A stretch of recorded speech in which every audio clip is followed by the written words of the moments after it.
আমরা কিছুক্ষণ পরে চালু করব। আগে আমরা শুরুতেই চলে যাচ্ছি আমাদের প্রথম অতিথির কাছে, এবং আপনি তো আপনার নামটা প্লিজ একটু বলবেন, কোথা থেকে এসেছেন, তারপর আপনার ঘটনায় যাব আমরা। জি, ধন্যবাদ রাসেল ভাইকে। আর যারা কষ্ট করে শুনছেন এই মুহূর্তে সবাইকে ধন্যবাদ এবং সালাম। আর আমি হচ্ছে সোহাগ, এসছি সাভার থেকে।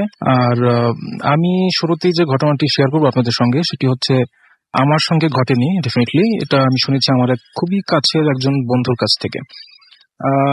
আমি বেসিক্যালি মাদ্রাসা স্টুডেন্ট ছিলাম, এখন একটা মাদ্রাসায় পড়াই। তো যখন আমি পড়াশোনার ছিলাম, তো তখন আমি ঢাকার একটা বিখ্যাত মাদ্রাসায় পড়ার জন্য আসি, আমি নামটা বলতে চাচ্ছি না।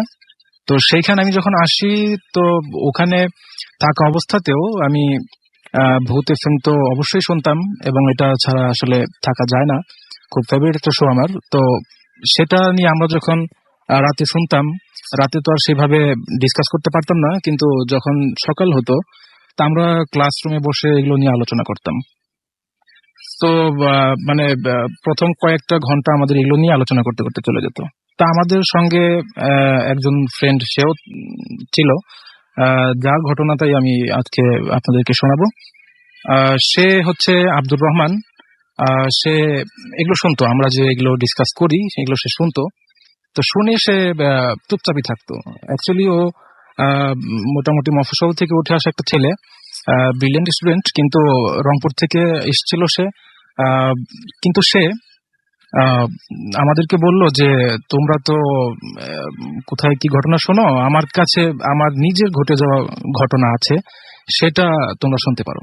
তা আমি খুব হ্যাপি হয়েছিলাম ওই সময়টাতে, যে আমি বাজারে বাজারে বলা যেতে পারে ভূতের ঘটনা কালেক্ট করে বেড়াতাম, মুরব্বীদের কাছে শুনতে চাইতাম, তারা অনেক সময় অনেক মন্তব্য করতো, কিন্তু এ তো দেখি আমাকে সেদে সেদে দিতে যাচ্ছে। তো আমি ভাবতে পারিনি ওর ঘটনাগুলো এতটা সুপার ন্যাচারাল তো বটেই, এটা আরো থেকে আরো বেশি। তো সেই ঘটনাগুলো ফেস করার পরে সে কিভাবে সার্ভাইভ করছে আসলে এই জীবনে, সে আমাকে একটা ঘটনা শোনায়। তাকে আমি রিকোয়েস্ট করি যখন, সে আমাকে একটা ঘটনা শোনালো।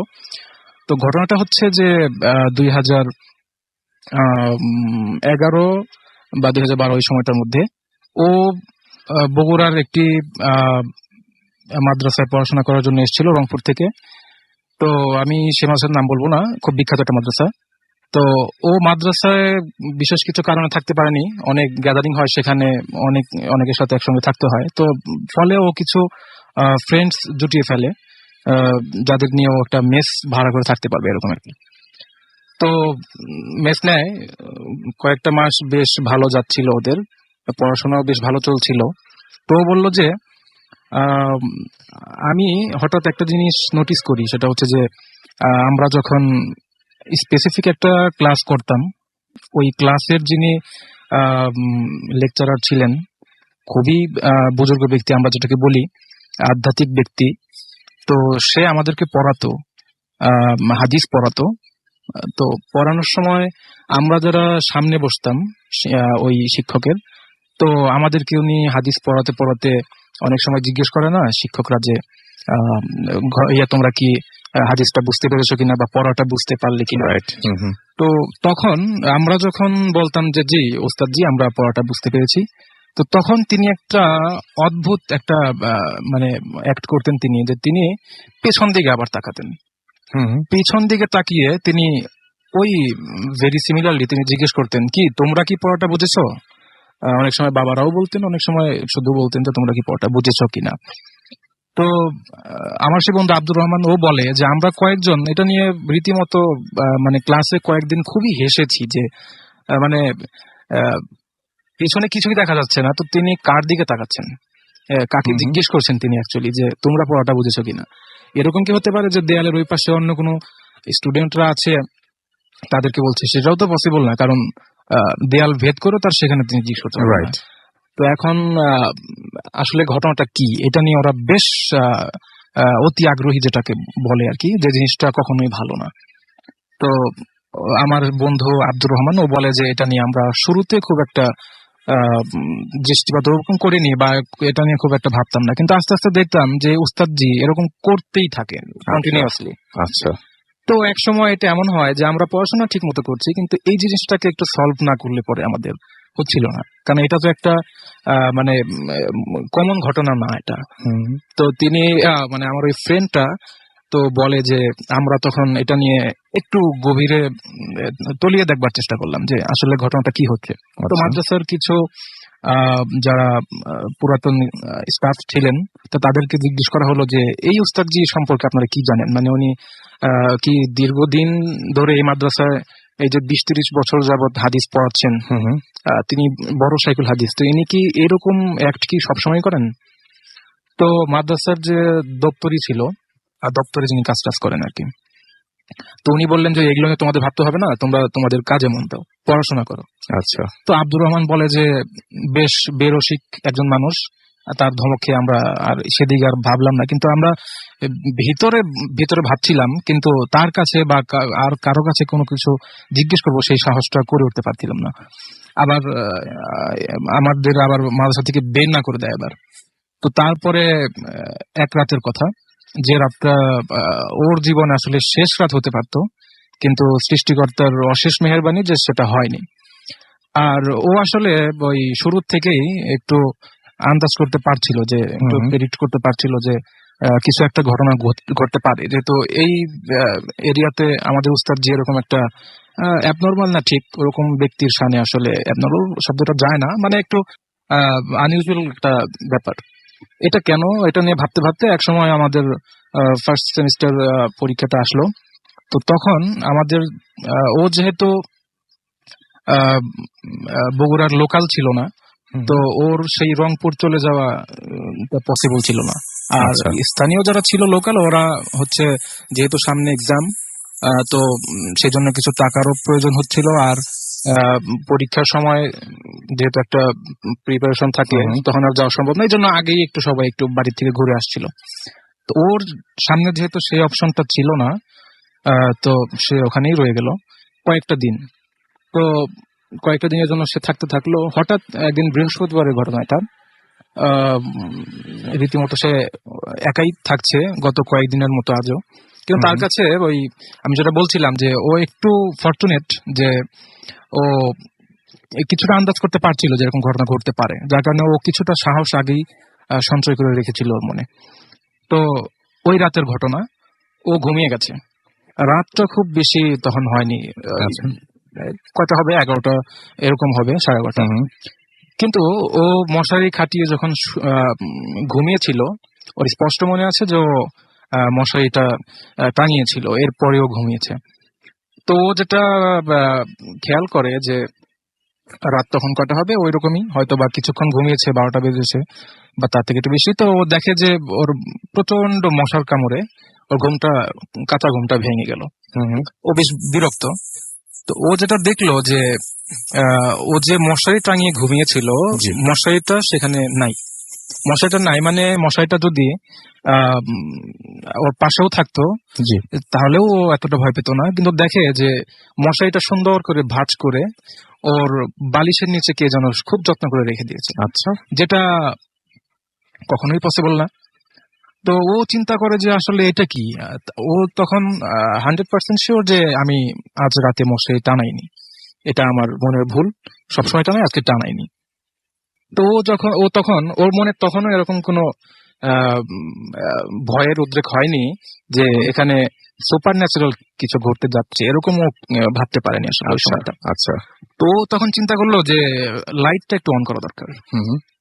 তো সেই জন্য তো ডেফিনেটলি খাট থেকে নামতে হবে, রাইট? তো খাট থেকে নামতে গিয়ে যেটা ও দেখলো, যে আসলে একটা কথা কি, ওর তখন মনে মানে 100% শিওরও যে আমি মশারি টানিয়েছিলাম। ও যে ভাবছে যে আমি মশারি টানাইনি, এটা হচ্ছে ও কিছুটা সাহস নেওয়ার জন্য। আচ্ছা, তো এখন সাহস আর কত নেবে, ওর সামনে আরো কিছু ভয়ঙ্কর ঘটনা তখনও অপেক্ষা করছিল। ও তখন দেখতে পেল যে খাট থেকে যখন নামবে, ও দেখতে পেল যে খাটটা ঠিক মাটি থেকে কম করে হলো 3 ফুট উপরে। আচ্ছা। এটাও দেখতে পেলো, অন্ধকারে দেখা সম্ভব না, ওর কাছে মোবাইল ছিল, মোবাইলের আলোতে দেখতে পেলো। মানে ও অন্ধকারে যখন মাটি হাতড়াচ্ছিল, মানে পাটা রাখতে চাচ্ছিল যে কোথায় আমার স্যান্ডেল আর কোথায় মেঝে কোথায়, ও পাচ্ছিল না। তো ও দেখছে আশ্চর্য, মানে আমি খাট থেকে পড়ে যাচ্ছি কিন্তু মেঝে খুঁজে পাচ্ছি না, এটা কি? তো তখন আমার ফ্রেন্ড বলে যে আমি তখন একটু ভয় তো অবশ্যই পেলাম, কারণ এটা তো হওয়ার কথা না। রাইট। তো ও তখন বললো যে আমি তখন মোবাইলের টর্চ লাইট দিয়ে আমি তখন মেঝেতে ধরলাম, দেখি যে আমার খাটটা রীতিমতো ভাসছে, মানে 2.5 থেকে 3 ফুট উপরে ওর খাটটা রয়েছে।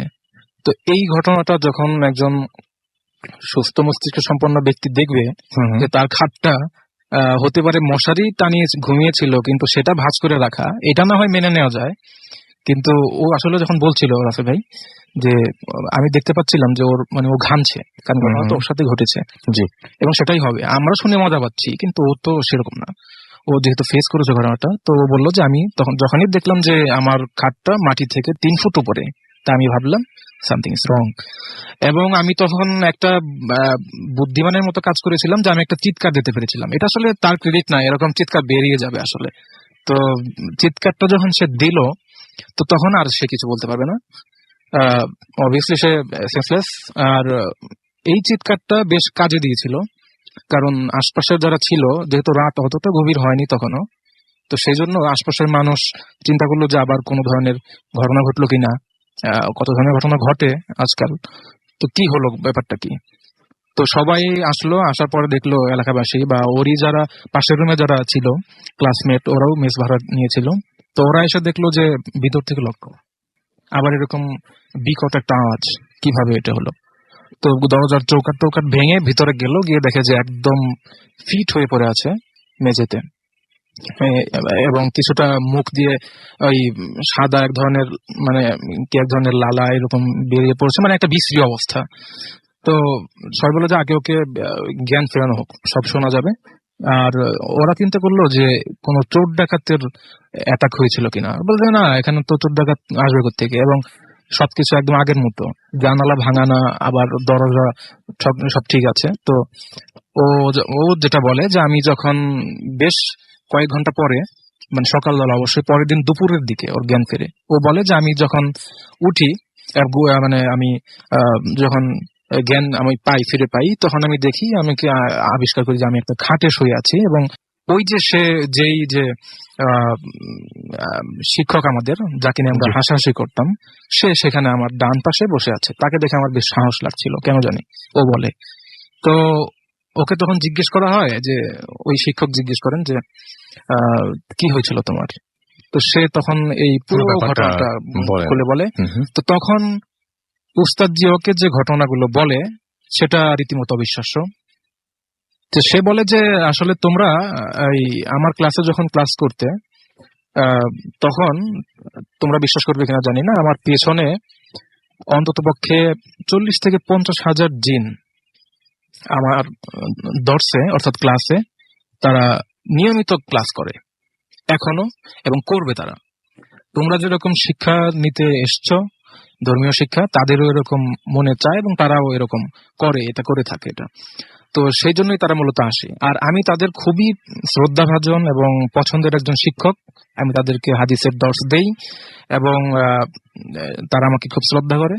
তো আমাকে যে যখন তোমরা অপমান করেছো, আমাকে অনেকে বলেছে পাগল, আমি পিছন দিকে কেন তাকিয়ে এগুলো বলি যে তোমরা পড়া বুঝতে পেরেছো কিনা, এগুলো নিয়ে তোমাদের এত আগ্রহী না হলেও চলতো।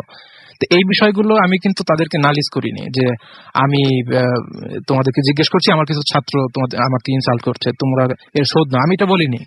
ওরাই এই ঘটনাটা সহ্য করতে পারেনি। তো তোমাদের এই যে সার্কেল ছিল, ফ্রেন্ড সার্কেল যে কয়জন, তো ওরা অপেক্ষায় ছিল যে কখন তোমরা একা ওই ঘরটাতে শোও, একা কাউকে পেলে বেশি এটা জমবে। তো ওরা এই যে কোনো যখনই তোমাকে একা পেয়েছে, বাকিরা সবাই চলে গিয়েছে বাড়িতে, তো তখন তোমাকে একটু শায়েস্তা করার জন্য বলো আর শিক্ষা দেওয়ার জন্য বলো, এই তোমাকে একটু শিক্ষা দিল আর কি, যে এটা নিয়ে বাড়াবাড়ি করো না।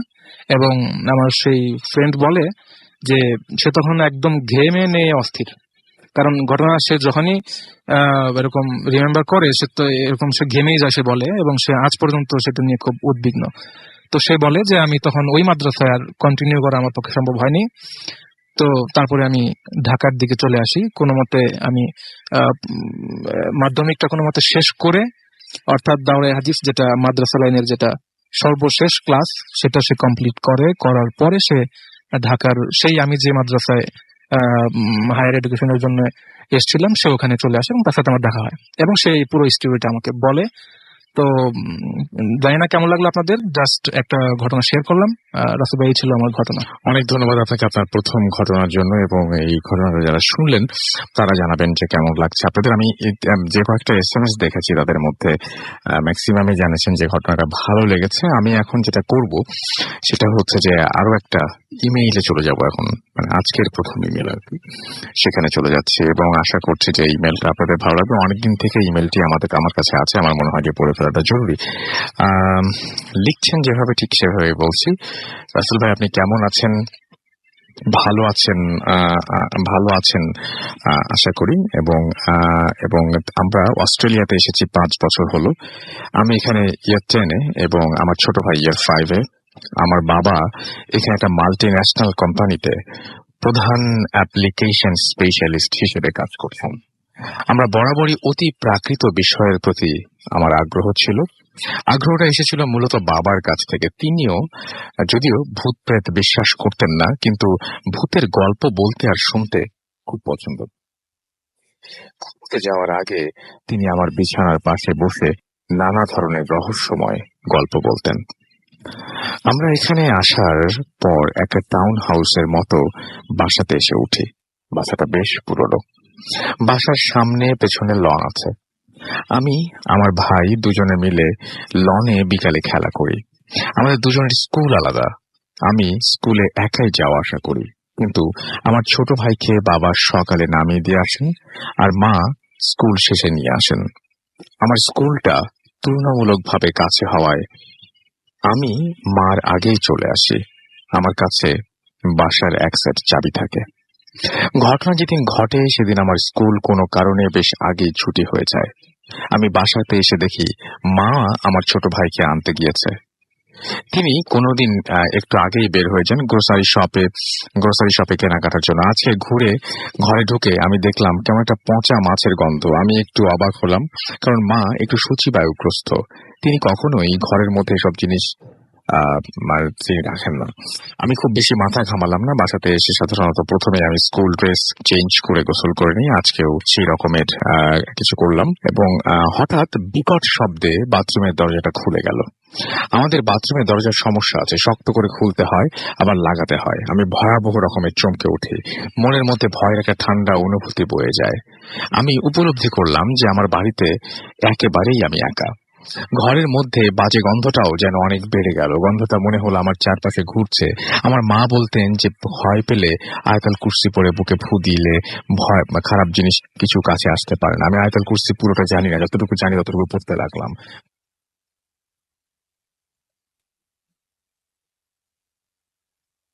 আমাকে বাসার বাইরে চলে যেতে বললেন, এবং মা আসলে তারপর একসাথে যারা বাসায় ঢুকে। আমার মনে হচ্ছে ঘটনাটা আমি আগে পড়েছিলাম। যাই হোক, পড়লেও আপনাদের আশা করছি ভালো লাগবে।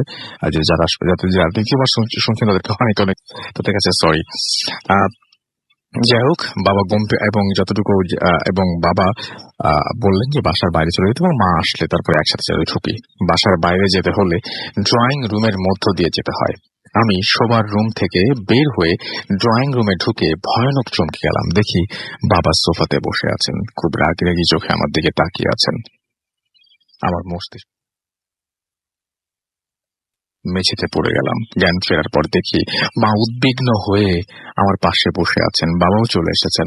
আমার কাছে সবকিছু শুনে তিনি বললেন যে গোটা ব্যাপারটাই আমার অবচেতন মনের বিভ্রান্তি।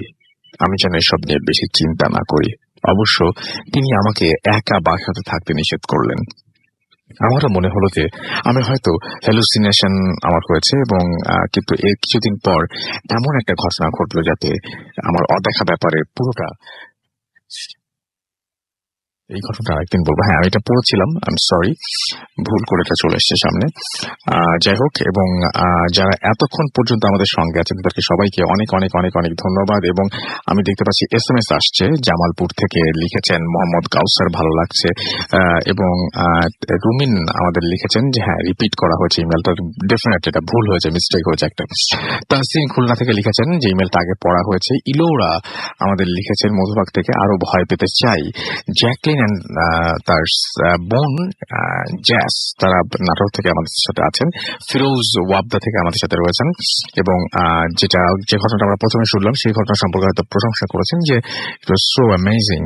অর্ণব দিনাজপুর থেকে লিখেছেন যে ইমেলটা পড়া হয়েছে আগে। হ্যাঁ, ডেফিনেটলি। আমাদেরকে বুড়ি SMS করেছেন এবং আমাদেরকে দেখতে পাচ্ছি, এবং তিনি লিখেছেন যে এখন তিনি চলে গেল SMS-টা। নিশাদ আমাদের লিখেছেন ঈশ্বরদী থেকে যে অসম স্টোরি। এছাড়াও মদিনা আমাদের SMS করেছেন খুলনা থেকে, আনোয়ার এবং তার ওয়াইফ আফরিন।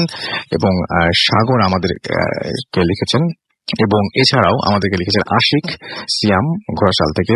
আসিফুজ্জামান আমাদের সাথে আছেন। সুপ্তি আমাদের সাথে আছেন নেত্রকোনা থেকে। রূপা খুলনা থেকে আমাদের সাথে রয়েছেন। এছাড়া আমাদের সাথে রয়েছেন অভিজিৎ সহ আরো অনেকে। আপনারা যদি আমাকে SMS করতে চান, মোবাইলের মেসেজ অপশনে গিয়ে টাইপ করুন ফুর্তি, FORTI ফুর্তি, স্পেস দিয়ে লিখুন আপনার নাম, স্পেস দিয়ে আপনার মেসেজ পাঠিয়ে দিন 9840 নাম্বারে। আরো ঘটনা নিয়ে কিছুক্ষণের মধ্যেই ফিরে আসবো, তার আগে নিচ্ছি ছোট্ট একটা বিরতি। স্টে টিউন টু রেডিও ফুর্তি এন্ড ডোন্ট স্টপ দ্য ফুর্তি উইথ রামিল ফোন।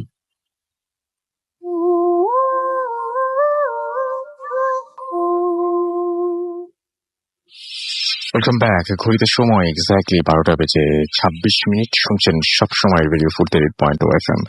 আমি রাসেল আছি সাথে। মাসুম এখনো আমাদের এখানে এসে পৌঁছায় নাই, সে সিলেট থেকে রওনা দিয়েছে এবং এখনো পর্যন্ত সে পৌঁছায়, যার জন্য সবকিছু আজকে আমাকেই করতে হচ্ছে। আমি দেখতে পাচ্ছি এখানে প্রিন্স SMS এখানে ফেসবুকে লিখেছেন যে ফার্স্ট স্টোরিটা ভালো হয়েছে।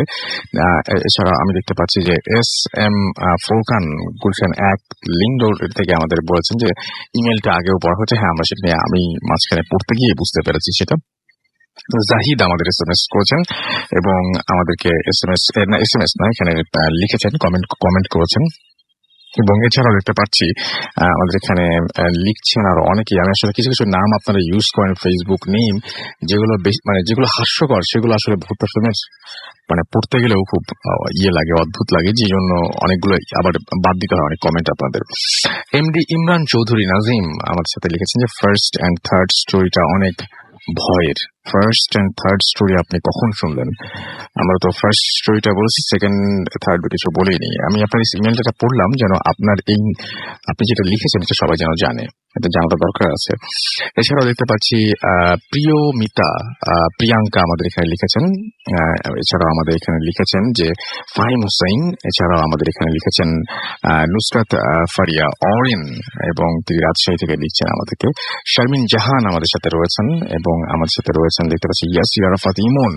এছাড়াও আমাদের সঙ্গে রেডিও ফুর্তি যে পেজটা রয়েছে সেই পেজে অনেকে লিখছেন অনেক ভয় লাগছে, এটা লিখেছেন আপন খান লিমন। MD মানিক খান লিখেছেন যে তার কাছে ভালো লাগছে। পিয়াল উদ্দিন আমাদের সাথে আছেন, আমাদের সাথে রয়েছেন দেখতে পাচ্ছি সানিয়াত। এছাড়া আমাদের সাথে রয়েছেন দেখতে পাচ্ছি উজ্জ্বল হাসান। এছাড়াও সুরভি জান্নাত আমাদের সাথে রয়েছেন। এছাড়াও আমাদের সাথে রয়েছেন ফয়সাল আহমেদ তুষার। তাছাড়াও রয়েছেন শাকিল রয়, রূপন্তী লস্কর সহ আরো অনেকে। যারা আপনারা আমাদের সাথে থাকতে চান তারা SMS করতে পারেন। SMS করে আপনার অনুভূতি বা আপনার যেটা বক্তব্য আর কি সেটা জানাতে পারেন। এবং সেজন্য যেটা করতে হবে, মোবাইলের মেসেজ অপশনে গিয়ে টাইপ করতে হবে ফুর্তি, FORTI ফুর্তি, স্পেস দিয়ে লিখতে হবে আপনার নাম, স্পেস দিয়ে আপনার মেসেজ পাঠিয়ে দিতে হবে 9840 নাম্বারে। যারা ইমেল করতে চান আমাদের ইমেল অ্যাড্রেস হচ্ছে foodfm@radiofurti.fm।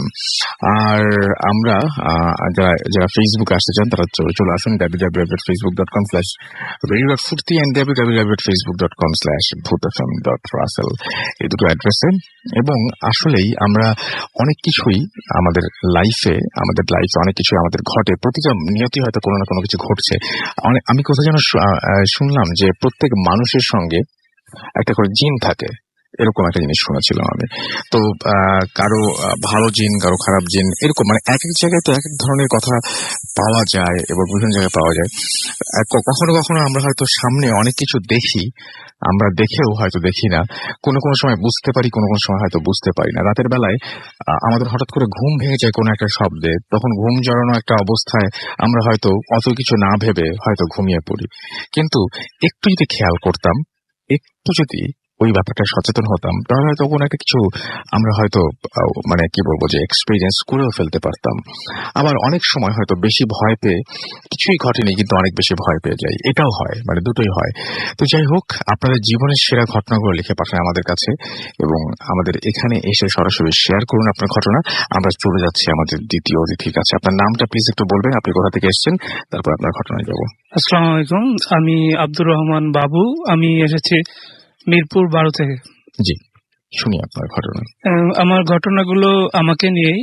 আমি যদি রাত্রে একটু আগে আগে ঘুমিয়ে পড়ি, অর্থাৎ 12টা বা 11টার দিকে ঘুমাই, তো নর্মালি 2টা বা 3টার ভিতরে আমার ঘুমটা ভেঙে যায় কোনো একটা কারণে। তো এই সময়টাতে আমি বিভিন্ন সময় বিভিন্ন জিনিস ফিল করি বা শুনি। আর এটা আমার সাথে ঘটে বিভিন্ন বিভিন্ন বাসায়। আমি ঢাকায় পড়ালেখার সুবাদে বেশ কয়েকটা বাসায় থেকেছি, প্লাস আমার গ্রামের বাড়িতেও আমি বিভিন্ন সময় রাতে এইরকম পরিস্থিতির শিকার হয়েছি। তো ফার্স্ট আমি প্রথম যেদিন এই ঘটনাটা ফেস করি সেটা হচ্ছে আমি মিরপুরের ধান ক্ষেতের মোড় নামক একটা জায়গায় একটা বাসাতে ছিলাম। রোজার মাস ছিল। আমি বাসাতে একটু আম্মুর সাথে ঝগড়া হতে বন্ধু বান্ধবরা সবাই বাড়িতে চলে গেল, আমি পরিবার একটু পরে বাড়িতে। তো রাতে আমি একাই বাসায় ছিলাম।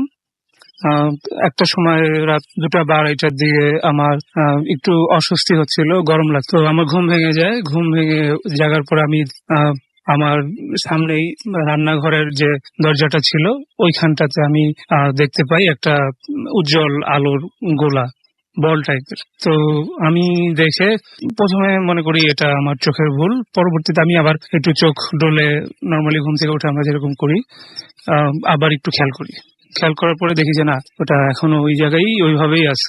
তারপর আমি একটু ভয় পাই। ভয় পেয়ে আমি চোখটা বন্ধ করি এবং মনে মনে দোয়া দরুদ পড়তে থাকি। তো কেন জানি আবার কিছুক্ষণ পরেই আমি আবার কৌতূহলবশত চোখটা খুলি এবং চোখটা খোলার পরে দেখতে পাই যে ওটা আমার ঠিক মুখের সামনে চলে আসছে আলোটা, এবং মুখের সামনে থেকে স্টিল ওখানে মুখের সামনেই রয়ে গেছে। এটা দেখতে দেখতে জানালা দিয়ে আলোটা বেরিয়ে চলে যায়। আমি ভয়ে চোখটা সেদিন রাত্রে বন্ধ করি। এরপর আর আমি আর খোলার চেষ্টা করিনি, আর কৌতূহল বশতেও খোলার চেষ্টা করিনি। তো পরবর্তী দিন সকালে আমি ঘুম ভেঙে সবকিছু নর্মালি ভোলার চেষ্টা করি এবং বাড়ি চলে আসি। এরপর বাড়ি চলে আসার পরে কোন একটা সময় আমি সন্ধ্যার পরে মাগরিবে আজান হয়। মাগরিবে আজান হলে বন্ধু বান্ধবকে বিদায় দিয়ে আমি আমার বাড়ির দিকে রওনা দিই। তো বলে রাখা ভালো যে আমার বাড়িটা একটু ফাঁকা বাড়ি টাইপের, এবং ওঠার সময় একটু ঢালু আছে, গেট দিয়ে উঠতো। ওই গেটের কাছে আসার পরে আমি যখন গেট দিয়ে ঢুকবো, এই সময় মনে হচ্ছিল কেউ একজন আলতো করে আমার পিছন থেকে আমার চুলটা টেনে আমাকে ঢালু এমন ভাবে টান দেয় যে আমি ওই ঢালুটার উপর দিকে না গিয়ে নিচের দিকে নেমে আসি। তো আমি ব্যাপারটাকে মনে করি যে আমার কোনো একটা ফ্রেন্ড হয়তো, যাদের আমি বিদায় দিয়েছি, ওরাই হয়তো কেউ চুপে চুপে এসে পিছন থেকে আমাকে হয়তো এভাবে চুলটা টান দিয়েছে। এটা আসলে ব্যথা দেওয়ার মতো কিছু ছিল না, খুবই আলতো ভাবে জাস্ট টান দিয়েছে। তো আমি ঘুরে উঠি কেড়ে। তো ফ্রেন্ড আমরা যেভাবে যা বলি ওই রকম কিছু কথোপকথন বলে আমি পিছন দিয়ে তাকানোর পরে আমি আসলে ওখানে কাউকে পাই। তো আমি ভাবছি আমার কোনো ফ্রেন্ড দুষ্টামি করতেছে। আমি তাকে ধরার জন্য মোবাইলের লাইটটা জ্বালাই। ফ্ল্যাশ লাইটটা জ্বালানোর পরে আমি ডানে বামে যে ধান ক্ষেতের জায়গাগুলো ছিল এবং ফাঁকা জায়গা ছিল, ওখানে কোনো গাছপালা বা বাড়িঘর ছিল না, বেশ ফাঁকা ছিল। লাইট জ্বালালে আপাতত 100-200 গাছের ভিতরে কি আছে সবকিছু ক্লিয়ারলি বোঝা যায়। তো আমি লাইট দেই, বাট ওই সম্পূর্ণ এরিয়াতে কেউ ছিল না। তো আমি ব্যাপারটা আসলে ভয় পেয়েছি না মজা পেয়েছি আমি জানি না। আমি মুসকি মুসকি হাসতে হাসতে আমার দরজার সামনে আসি। ভিতরে আব্বা আম্মা ডাইনিং টেবিলে বসা ছিল, আম্মা খাটে বসা ছিল। তো ওনারা কেবল নামাজ পড়ে উঠছে আর কি, মাগরিবের নামাজ পড়ে উঠছে। তো বলতেছে কি ব্যাপার, হাসিস কি? তো আমি বাড়ি থেকে আব্বাকে বলতেছি যে কি হইলো বুঝলাম না। তো সে কি হইলো, আমি বললাম পিছন থেকে কেউ একজন চুলটা ধরে টান দিল এবং ভালোভাবেই টান দিল। আমি পিছনে নেমে যেতে বাধ্য হইলাম। তারপরে ঘুরে দেখি আর কেউ নাই। তো ওনারা তখন যেটা বললো যে আরে না, এগুলো কিছু না, আর সারাদিন ঘুরিস বেড়াস, সারা রাত পিসিতে গেম খেলিস, রাতে ঘুমাস না, এই জন্য এরকম মনে হচ্ছে। আসলে ওটা ছিল তাদের, আমি যাতে ভয় আরো বেশি না পাই সেজন্য একটা প্রচেষ্টা ছিল।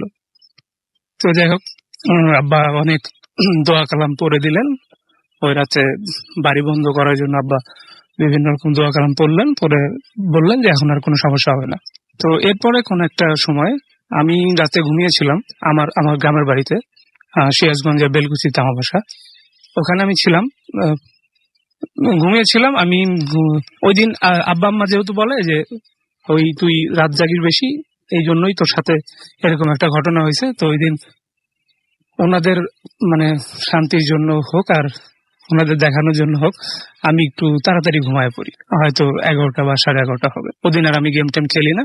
তো ঘুমানোর পরে আমি রাত 2টা বা 2:30 হবে, আমি ঘড়ি দেখিনি আসলে। ওই সময় আমার ঘুমটা ভেঙে যায়, মনে হচ্ছিল কেউ আমাকে আমার নাম ধরে রাখছিল।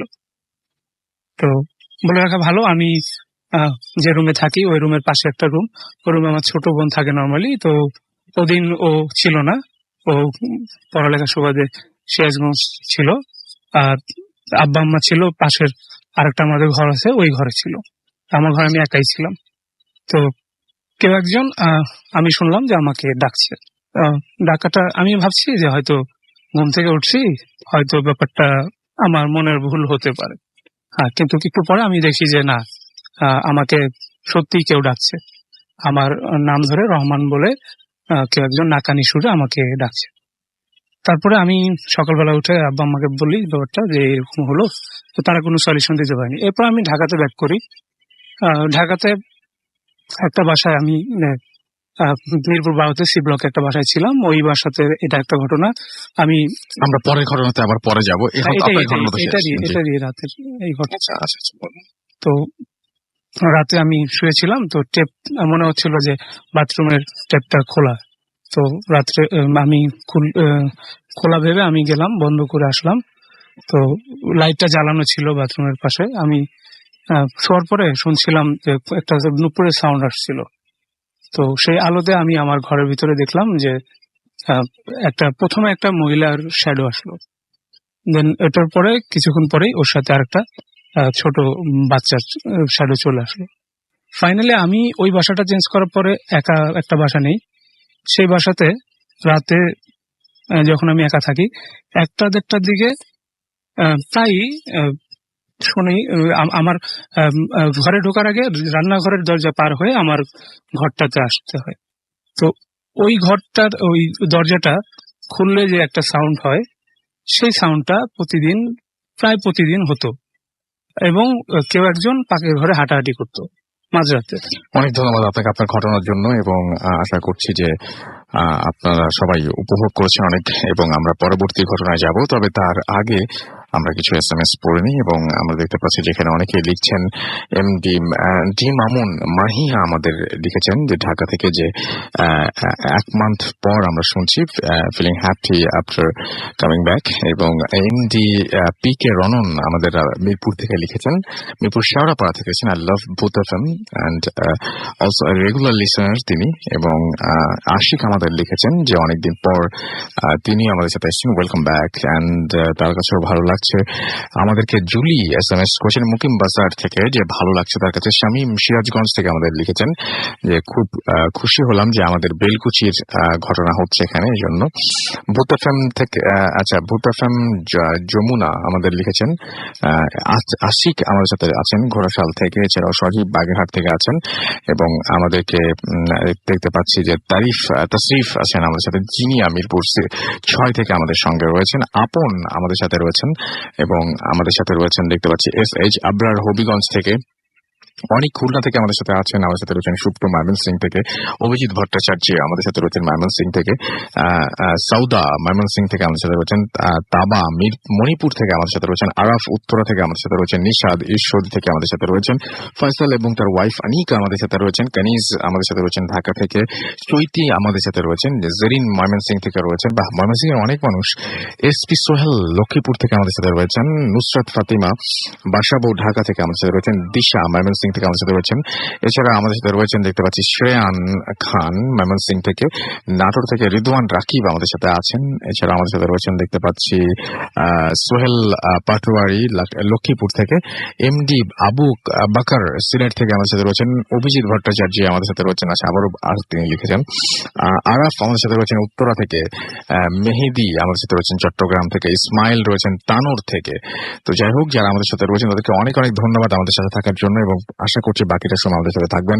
আমরা চলে যাচ্ছি আমাদের প্রথম অতিথির কাছে আরো একবার। চলে যাই আবার আমার আরো একটি ঘটনা। আপনার নামটা প্লিজ একটু বলবেন, তারপর আমরা আপনার ঘটনায় যাব। অসংখ্য ধন্যবাদ আমাকে আবার সুযোগ করে দেওয়ার জন্য। আমি আব্দুল্লাহ আল হাদি সোহাগ আরো একবার আপনাদেরকে আরেকটা ঘটনা শোনাবো। এসছি আমি সাভার থেকে। আর আমার বন্ধু ফাইন বিন ইমরান, ওকে খুব ধন্যবাদ, ও আমাকে এত দূর নিয়ে আসতে সাহায্য করেছে রেডিও ফুর্তিতে। তো যাই হোক, আমি আমার স্টোরিটাতে চলে যাচ্ছি। আমার এখনকার যে ঘটনাটা সেটা হচ্ছে আমার নিজের নানুর সাথে ঘটা ঘটনা। এটা হচ্ছে অলমোস্ট 40 বছর আগের ঘটনা। তো তখন এই ভূত প্রেত বা জিন যেটাই বলি আমরা, তো অবশ্যই জিন বিশ্বাস করি। তো সেটা তখন এইগুলোর স্বর্ণযুগ ছিল বলা যায়। তো তখনকার একটা ঘটনা আমি বলছি। তো আমার নানু যখন বিয়ে হয়, নানু আর নানার, তো তাদের বৈবাহিক জীবনের ফার্স্ট অ্যাবাউট 5 to 6 ইয়ার্স আমার নানু কিছুতেই কেন জানি কনসেপ্ট করতে পারছিলেন না। মানে বাচ্চা পেটে আসলেই সেটা যেভাবেই হোক মিসক্যারেজ হয়ে যাচ্ছিল। তো এটা কেন হচ্ছে এটা ঠিক ওনারা ধরতে পারছিলেন না। আর তখন তো এতটা চিকিৎসা এতটা উন্নত ছিল না। তো ওই গ্রামের যারা উজ্জাত বা কবিরাজ এরা যারা ছিলেন, তো তারা বললেন যে এটা কেন হচ্ছে বুঝতে পারছি না, তবে কিছু ওষুধ দিচ্ছি, হয়তো বা এটা ঠিক হয়ে যাবে। আর কিছু কিছু প্র্যাকটিস দিচ্ছি, এটা নিয়মিত করবেন, হয়তো বা এই প্রবলেমটা হবে না। তো আমার নানু তখন বেশ সিরিয়াস এই বিষয়টাতে, যে কিভাবে এটা এই প্রবলেমটাকে মোকাবিলা করা যায়। তো এক সময় আমার নানু তাকে বলা হলো যে আপনি যখন আপনার পেটে ঠিক বাচ্চাটা আসবে, তখন আপনি দয়া করে এই আপনার যে স্বামীর বাড়ি অর্থাৎ যে শ্বশুর বাড়ি, এখান থেকে আপনি দয়া করে বের হবেন না। এই বাড়িটা আমরা বন্ধ করে দিয়ে যাচ্ছি, যেটা বন্ধ বলে, উঝারা এসে করে দেন। তো তারা এটা এই বাড়িটাকে বন্ধ করে। তো যার ফলে আমার নানু তখন বেশ সিরিয়াস হয় বিষয়টা নিয়ে, এবং তিনি আলহামদুলিল্লাহ প্রথম সন্তান কনসেপ্ট করলেন এবং ডেলিভারি ফাইনালি হলো। আমার বড় খালা তিনি পৃথিবীতে আসলেন। তো এরপরে আমার আম্মু হয়, ওনারা মোট 6 ভাই বোন, 3 ভাই 3 বোন। তো থার্ড যে আমার মামাটা হওয়ার কথা ছিল, তিনি যখন আমার নানুর পেটে আসে, তো তখন একটা খুব অপ্রীতিকর একটা ঘটনা ঘটে যায়। যে আমার নানু, তাকে বলা হয়েছিল ঘরের বাইরে না যেতে, তিনি সেভাবেই চলছিলেন। খুব কষ্ট হচ্ছিল যদিও, তিনি সব প্রয়োজন ঘরেই সারতেন বেশিরভাগ, যতটুকু পারা যায়, এবং ঘরে খুব দ্রুত চলে আসতেন। তো তারপরে একদিন যেটা হয়, খুবই গভীর রাত, বাইরে তুমুল বৃষ্টি হচ্ছিল, ঝড়, সেই সাথে শিলা বৃষ্টি, খুব বিদ্যুৎ একটা অবস্থা। তো আমার নানু এবং নানা এটা একটা জিনিস খেয়াল করে যে তাদের ঘরের বাইরে কেউ একজন আছে। মানে বৃষ্টি হলে সাধারণত যেটা হয় আর কি, মানুষজন আশ্রয় নেয়, কোন একটা ছাউনি দেখলে বা কিছু একটা এরকম মাথার উপর পেলে সেখানে চলে আসে। তো সেই একটা পরিস্থিতি হয় তখন, যে কিছু মানুষ, 2জন মানুষ তখন আমার সেই নানু বাড়ির ব্যালকনিতে এসে দাঁড়ায়। উপরে যেহেতু টিনের ছাউনি আছে, একটু বৃষ্টির থেকে, কিন্তু একসময় তারা নক করে আমার নানু সেই ঘরে। তো নানা জিজ্ঞেস করে কে। তো তখন তারা আওয়াজ দেয় যে আমরা তো বৃষ্টিতে ভিজে যাচ্ছি। প্রথম প্রথম আমরা যখন এখানে আসলাম আপনার এই ছাউনির নিচে বারান্দাতে, তো তখন বৃষ্টিটা ওইরকম তুখর বৃষ্টি ছিল না। তো এখন তো আমরা ভিজেই যাচ্ছি, একটু কি আমরা ঘরের ভিতর ঢুকতে পারি? তো নানা 7-5 না ভেবে অবশ্যই বললেন যে অবশ্যই আসতে পারেন। আর এত রাতে কাউকে অতিথি হিসেবে বরণ করে নেওয়া, এটা আজকের সমাজে যদিও ইম্পসিবল এটা, কিন্তু তখন এটা পসিবল ছিল, কারণ তখনকার মানুষজন এত খারাপ ছিল না। রাতে অন্তত চুরি ডাকাতি করতে আসবে এরকম পরিস্থিতি তখন ছিল না, মানুষজন ভালো ছিল। তো নানু যদিও অ্যাজ ইউজুয়াল মহিলা মানুষ, তিনি অনেক কিছু ভাবলেন যে না, এত রাতে দরজা খোলার দরকার নেই, আবার কি না কি হয়। তো নানা বললেন, আরে মানুষের বিপদ আপদ হতে পারে, আমাদেরও তো হতে পারে। তো তিনি দরজা খুলেই দিলেন। ইভেনচুয়ালি তিনি দরজা খুলে দিলেন। খুলে দেওয়ার পরে দেখলেন যে দম্পতি টাইপের এরকম একজন পুরুষ একজন মহিলা, তো তারা সেখানে দাঁড়িয়ে, বেশ বয়স্ক।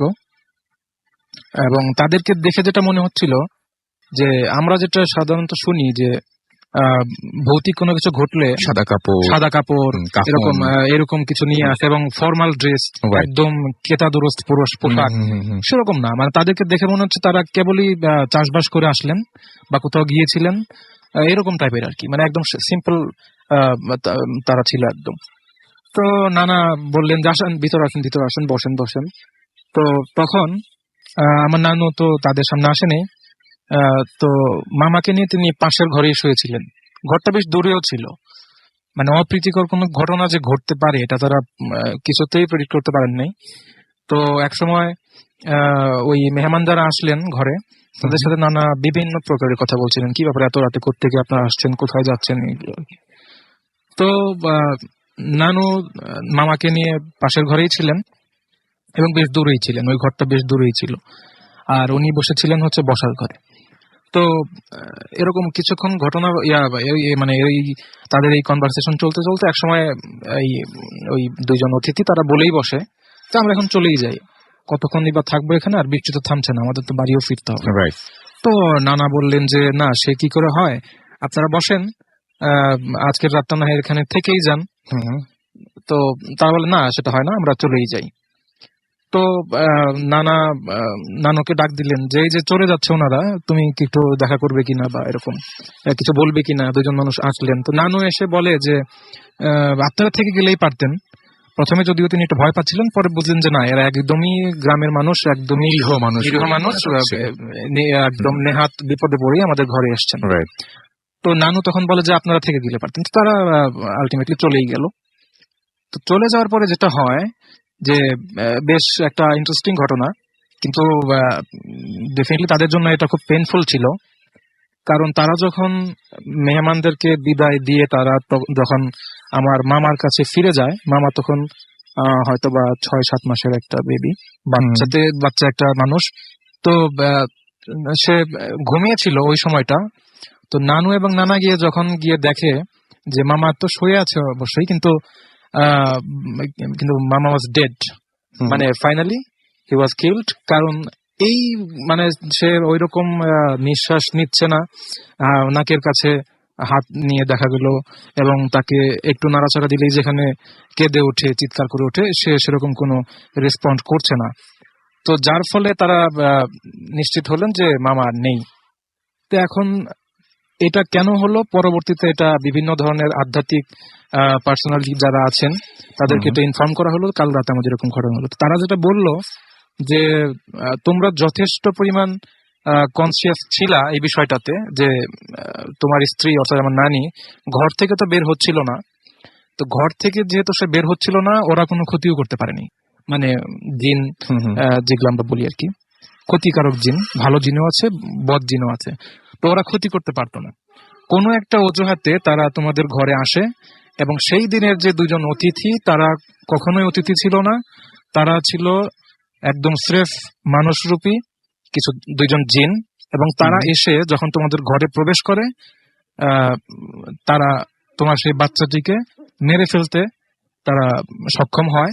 এবং তাদের পাওয়ারফুল, মানে তাদের পাওয়ারটা এত মানে শক্তিশালী পাওয়ার ছিল রাসেল ভাই, যেটা মামা তাদের সাথে দেখাই হয়নি। মামা ছোট বাচ্চা, সে অন্য ঘরে শুয়ে আছে, তারা শুধুমাত্র এই ঘরে আসলো, এসে বসলো, মামার সাথে তাদের কোনো মিটই হয়নি।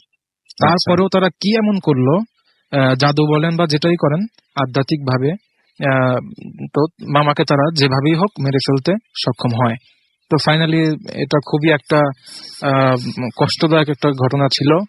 তো নানু আমাকে ঘটনাটি বলেছে। তো নানু একদিন পর অবশ্যই কষ্টটা ভুলে গিয়েছে, বাট তিনি যখন এই ঘটনাটা শেয়ার করলেন আমাদের সাথে, আমি দেখতে পেলাম যে তিনি বেশ খুবই কষ্ট দুঃখিত, পাওয়ার মতো কষ্ট একটা পাওয়ার মতো ব্যাপার, একটা ঘটনা। কষ্ট পাওয়ার মতোই একটা তো ব্যাপার। এই ছিল আমার সেকেন্ড স্টোরি। আমি এখন শেষ করছি, যদি আমি সুযোগ পাই হয়তো বা আমি আরো বলতে পারবো। আসিফ ভাই, থ্যাংক ইউ। ধন্যবাদ আপনাকে। এবং আসলে এই ব্যাপারটা খুব অদ্ভুত যে উনি যেটা বলছিলেন যে একটা দুজন মানুষ, একজন একজন মহিলা এবং একজন পুরুষ দাঁড়ালেন এবং তারা একদম স্বাভাবিক পোশাকে, মানে যেভাবে আমরা শুনি যে সাদা কাপড় পরে কেউ দাঁড়ায় বা সাদা পাঞ্জাবি বা জামা পরে আসে, সেটাও হয়তো মানে সেগুলো হয়তো সত্যি, কিন্তু এত নর্মাল ছিল যে যে কোনো মানুষের পক্ষে ধোকা খেয়ে যাওয়া সম্ভব, যে কোনো মানুষের পক্ষে বোঝা সম্ভব না। তাহলে চিন্তা করেন যে আমরা আমাদের প্রতিদিন আমাদের দৈনন্দিন জীবনে আমরা বিভিন্ন জায়গায় যাওয়া আসার পথে বা বিভিন্ন জায়গায় ওঠা বসার সময় আমরা কত মানুষের সাথে আমাদের দেখা হয় এবং কত মানুষকে আমরা খুব স্বাভাবিকভাবে হয়তো নিচ্ছি,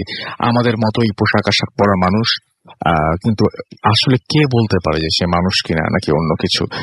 এটা কিন্তু বলা সম্ভব না। এবং আমরা সেদিন ওনার নানু খুব সহজভাবেই, খুব সহজ সরল মানুষ মনে করে এই দুজনকে কিন্তু বাসায় থেকে যাবারও আমন্ত্রণ জানিয়েছিলেন যে আজকে ঝড় বৃষ্টি রাত্রে কিভাবে যাবেন, এখানে থেকে যান।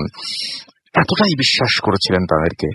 কিন্তু দেখেন শেষ পর্যন্ত কি হলো। তো আমরা খুব মানে এটা বিশ্বাস অবিশ্বাস পুরোপুরি আপনার ব্যাপার, কিন্তু এই যে ঘটনাগুলো যখন বলেন, মানুষ নিজের জীবনের ঘটনা যখন বলেন এবং মানুষ যখন নিজের আত্মীয় স্বজন এবং নিজের জীবনে ঘটে যাওয়া ঘটনা এইভাবে আপনাদের সামনে উপস্থাপন করেন, তখন মনে হয় যে আসলেই সবকিছুকে যতটা স্বাভাবিক ভাবি ততটা স্বাভাবিক হয়তো না, হয়তো আবার সবকিছু অতটা অস্বাভাবিকও না।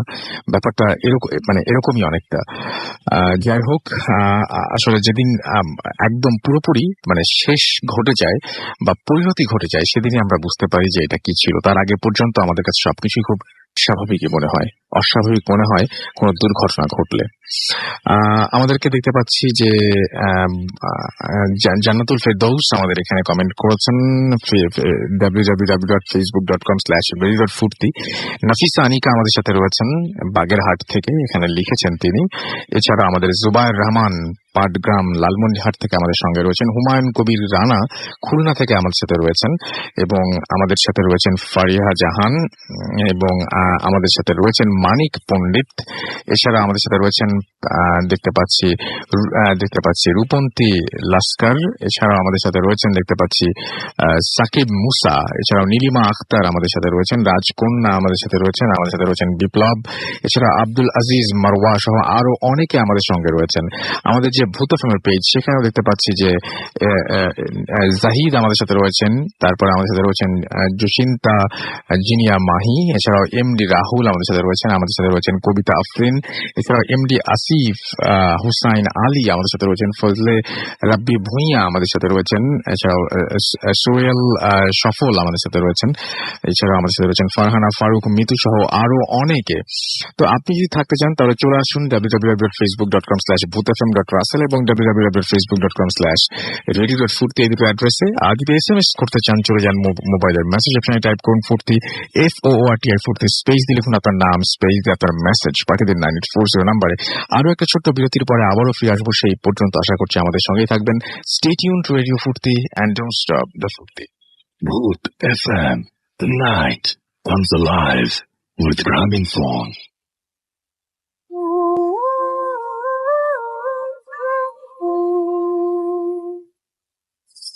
Welcome back. ঘড়িতে সময় 12:57 শুনছেন সবসময় রেডিও ফুর্তি রেড.FM। আমি রাসেল আছি সাথে, এবং এই মুহূর্তে আমার কাছে একটা ইমেল রয়েছে, সেই ইমেলটা আমি পড়তে চাই। আশা করছি আপনাদের ভালো লাগবে। তার আগে আমি কিছু SMS পড়ে ফেলি। আমাদের নুরুল হুদা লিখেছেন খাগড়াছড়ি থেকে, এটা তার ফার্স্ট SMS। থ্যাংক ইউ, আপনার প্রথম SMS এর জন্য অনেক অনেক ধন্যবাদ। আশা করছি পুরোটা সময় আমাদের সঙ্গে থাকবেন। হৃদয় আমাদের সাথে রাজেন্দ্রপুর থেকে আমাদের সাথে রয়েছেন। এছাড়াও মুনিয়া আমাদের সাথে রয়েছেন। এছাড়াও রয়েছেন নাহিন যশোর থেকে। এছাড়াও আমাদের সাথে রয়েছেন সাদ্দাম কুমিল্লা থেকে, জয়ন্ত গাজীপুর থেকে আমাদের সাথে রয়েছেন HP তুহিন। এছাড়াও আমাদের সাথে রয়েছেন মালিয়াত। এছাড়াও রিমিন আজিমপুর থেকে আমাদের সাথে রয়েছেন, সামিউল আমাদের সাথে রয়েছেন, সৈকত আমাদের সাথে রয়েছেন, মাইশা আমাদের সাথে রয়েছেন, সোহেল রানা আমাদের সাথে রয়েছেন, ইরা, নিশি এবং বাঁধন, তৃষা, তিতলি সবাই আমাদের সাথে রয়েছেন ময়মনসিংহ থেকে। এছাড়াও আমাদের সাথে রয়েছেন সমীর সহ আরো অনেকে। যাই হোক, আমরা চলে যাব আমাদের পরবর্তী ঘটনায় এবং আশা করছি যে এই ঘটনাটা আপনাদের অনেক মানে ভালো লাগবে, আনন্দ দিবে অনেক, আশা করছি যেরকমই একটা কিছু। চলুন যাই, ঘটনাটা শুনে আসি। আমাদের সাথে যে ঘটনাটি লিখছেন তার নাম হচ্ছে শাহরিয়ার হোসেন এবং তিনি লিখছেন যে আসসালামু আলাইকুম রাসেল ভাই, আমি জানি সবসময় ভালো দলের রাসেল ভাই, আমার পক্ষে স্টুডিওতে এসে ঘটনা বলা সম্ভব না, তাই পাঠিয়ে দিলাম, ভালো লাগলে পড়ে শোনাবেন। রাসেল ভাই, আমার জীবনে ছোটখাটো অনেক ঘটনাই আছে, কিন্তু আমি কখনো ভয় পাইনি, তবে এবার অনেক ভয় পেয়েছি। অনেকে বলে আমি তুলা রাশি, তাই এত ঘটনা আমার সাথে ঘটে। যাই হোক, কথা না বাড়িয়ে ঘটনায় চলে যাই। আমার জীবনে ঘটে যাওয়া একটা ঘটনা এবং যেটা হচ্ছে মানে কোনোদিন না ভোলার মতো একটা রাত, গত বছরের মে মাস। এবং তিনি যেভাবে লিখছেন, আমার নানার মৃত্যুবার্ষিকী, কিশোরগঞ্জের উদ্দেশ্যে ট্রেনে রওনা দেই। তবে সেবার প্রথম একা জার্নি করি। সন্ধ্যা 6:30টায় 11 সিন্ধু ট্রেন কিশোরগঞ্জে পৌঁছয় রাত 11টায়। ট্রেনে থাকতেই ছোট মামা ফোন দিয়ে বলেন উনি আমাকে রিসিভ করতে আসবেন। মামা বললেন উনি বাইক নিয়ে আসছেন। আমি ফোনে জিজ্ঞেস করলাম বাইক কার। মামা বললেন মামার বন্ধু। ভালো কথা। আমি 11টায় কিশোরগঞ্জ স্টেশনে পৌঁছে তাকে খুঁজতে লাগলাম। খুব তাড়াতাড়ি পেয়েও গেলাম। আশেপাশে জনমানব শূন্য। মামা দেখলাম গম্ভীর মুখে দাঁড়িয়ে আছেন। আমি জিজ্ঞেস করলাম ভালো আছো, কি হয়েছে? মামা আমার কথার কোনো উত্তর দিলেন না। মামার সাথে বাইক নেই আমি লক্ষ্য করলাম। আমি ভাবলাম হয়তোবা বাইক নিয়ে কোনো ঝামেলা হয়েছে, তাই রেগে আছেন। কোনো কথা না বলে মামার সাথে অটো রিকশায় উঠলাম। আমিও উঠলাম। গরমের দিনে খুব শীত লাগছিল। কিছু দূর যাওয়ার পর আমি অনুভব করলাম অটো খুবই নিখুঁত ভাবে কোনো সারা শব্দ ছাড়াই চলছে, অথচ রাস্তায় অনেক ভাঙা ছিল। আমি বিষয়টি পাত্তা দিলাম না। কিছুক্ষণ পর একটা ফোন আসলো। আমি ওই মুহূর্তটির কথা কখনোই ভুলবো না। ফোনে আমার মামার গলার আওয়াজ ভেসে আসলো। ফোনে আমার মামা আমাকে জিজ্ঞেস করছেন তুমি কোথায়, কখন থেকে দাঁড়িয়ে আছি। আমার শুন, আমার পাশে বসে আছেন, পাশে তাকানোর সাহসও পাচ্ছিলাম না। মনে হচ্ছিল এখনই কেঁদে ফেলবো। আমি ফোনে কি উত্তর দিব বুঝে উঠতে পারছিলাম না। বললাম আমি রওনা দিয়েছি বলে ফোনটা কেটে দিলাম। অনেকবার মামা ফোন ছিল, কিন্তু আমি রিসিভ করিনি। প্রায় আধা ঘন্টা অটোতে থাকার পর বাসার সামনে পৌঁছালাম। এবার বাসার সামনে রাস্তায় এসে অটো থামলো। আমার পাশে বসে থাকা মানুষটি বাড়ির দিকে হাঁটা ধরল। আমিও হাঁটতে লাগলাম। ঘরের ঠিক সামনে এসে একটা দৌড় দেই আর চিৎকার দিয়ে দরজার সামনে এসে পড়ে সেন্সলেস হয়ে যাই। সকালে উঠে জানতে পারি আমি একা দরজার সামনে পড়েছিলাম আর মামা স্টেশন থেকে আসার পথে বাইক অ্যাক্সিডেন্ট করেন, অনেক আহত হন। সেদিন আমি কিভাবে কার সাথে বাড়ি আসলাম আমি আজও জানি না। উল্লেখ্য যে নানার মৃত্যুবার্ষিকীর অ্যারেঞ্জমেন্ট আমাকেই করতে হয়েছিল, বিশেষ করে ফকির মিসকিনের খাওয়ানোর দায়িত্ব ইত্যাদি। আমার যদি কিছু একটা হয়ে যেত তাহলে অ্যারেঞ্জমেন্ট, তারপরে হচ্ছে সবাইকে খাবার সার্ভ করা, এগুলো হতো না। আল্লাহর কাছে শুকরিয়া এই যে মানে বেঁচে গেছেন এবং বলেছেন যে তারপর লিখছেন যে আমার এই হচ্ছে আমার ঘটনা। সময় পেলে আরো ঘটনা পাঠাবো রাসেল ভাই, আমার জন্য দোয়া করবেন। আল্লাহ হাফেজ। আপনার জন্য অনেক অনেক দোয়া থাকলো এবং আশা করছি যে আপনি আমাদেরকে আরো কিছু ঘটনা দিয়ে এইভাবেই আমাদেরকে আনন্দ দিবেন। আমরা চলে যাচ্ছি আমাদের আবারও প্রথম অতিথির কাছে। দেখাচ্ছে আরো একটা ঘটনা রয়েছে, সেই ঘটনাটা আমরা শুনে আসবো। আপনার নামটা প্লিজ বলবেন, তারপর আপনার ঘটনায় যাবো আমরা। ধন্যবাদ রাসেল ভাই। আমি সোহাগ, আবার সাভার থেকে। আমার এবারকার ঘটনাটা বেশ একটু আরেকটু অদ্ভুত ধরনের ঘটনা। এটার প্লটটা হচ্ছে, আমরা ঈদে সাধারণত অন্য সবার মতোই গ্রামে একত্র হই আমরা, খালাতো ভাইয়েরা, কাজিনরা যারা আছি আমরা, এবং হই হুল্লোড় সাধারণত হয়। তো আমরা একবার এরকম বাড়িতে যাই। তো যাওয়ার পরে আমরা সাধারণত নানু বাড়িতে উঠি। তো তখন আবার অন্যান্য আত্মীয় স্বজনও ছড়িয়ে ছিটিয়ে আছে বিভিন্ন অঞ্চলে, এই গ্রামেই হয়তো কয়েকটা গ্রাম পর বিভিন্ন গ্রামে ছড়িয়ে ছিটিয়ে থাকে। তো সেখানেও আমরা যাই, সেখানে আমাদের প্রচুর আত্মীয় স্বজন থাকে।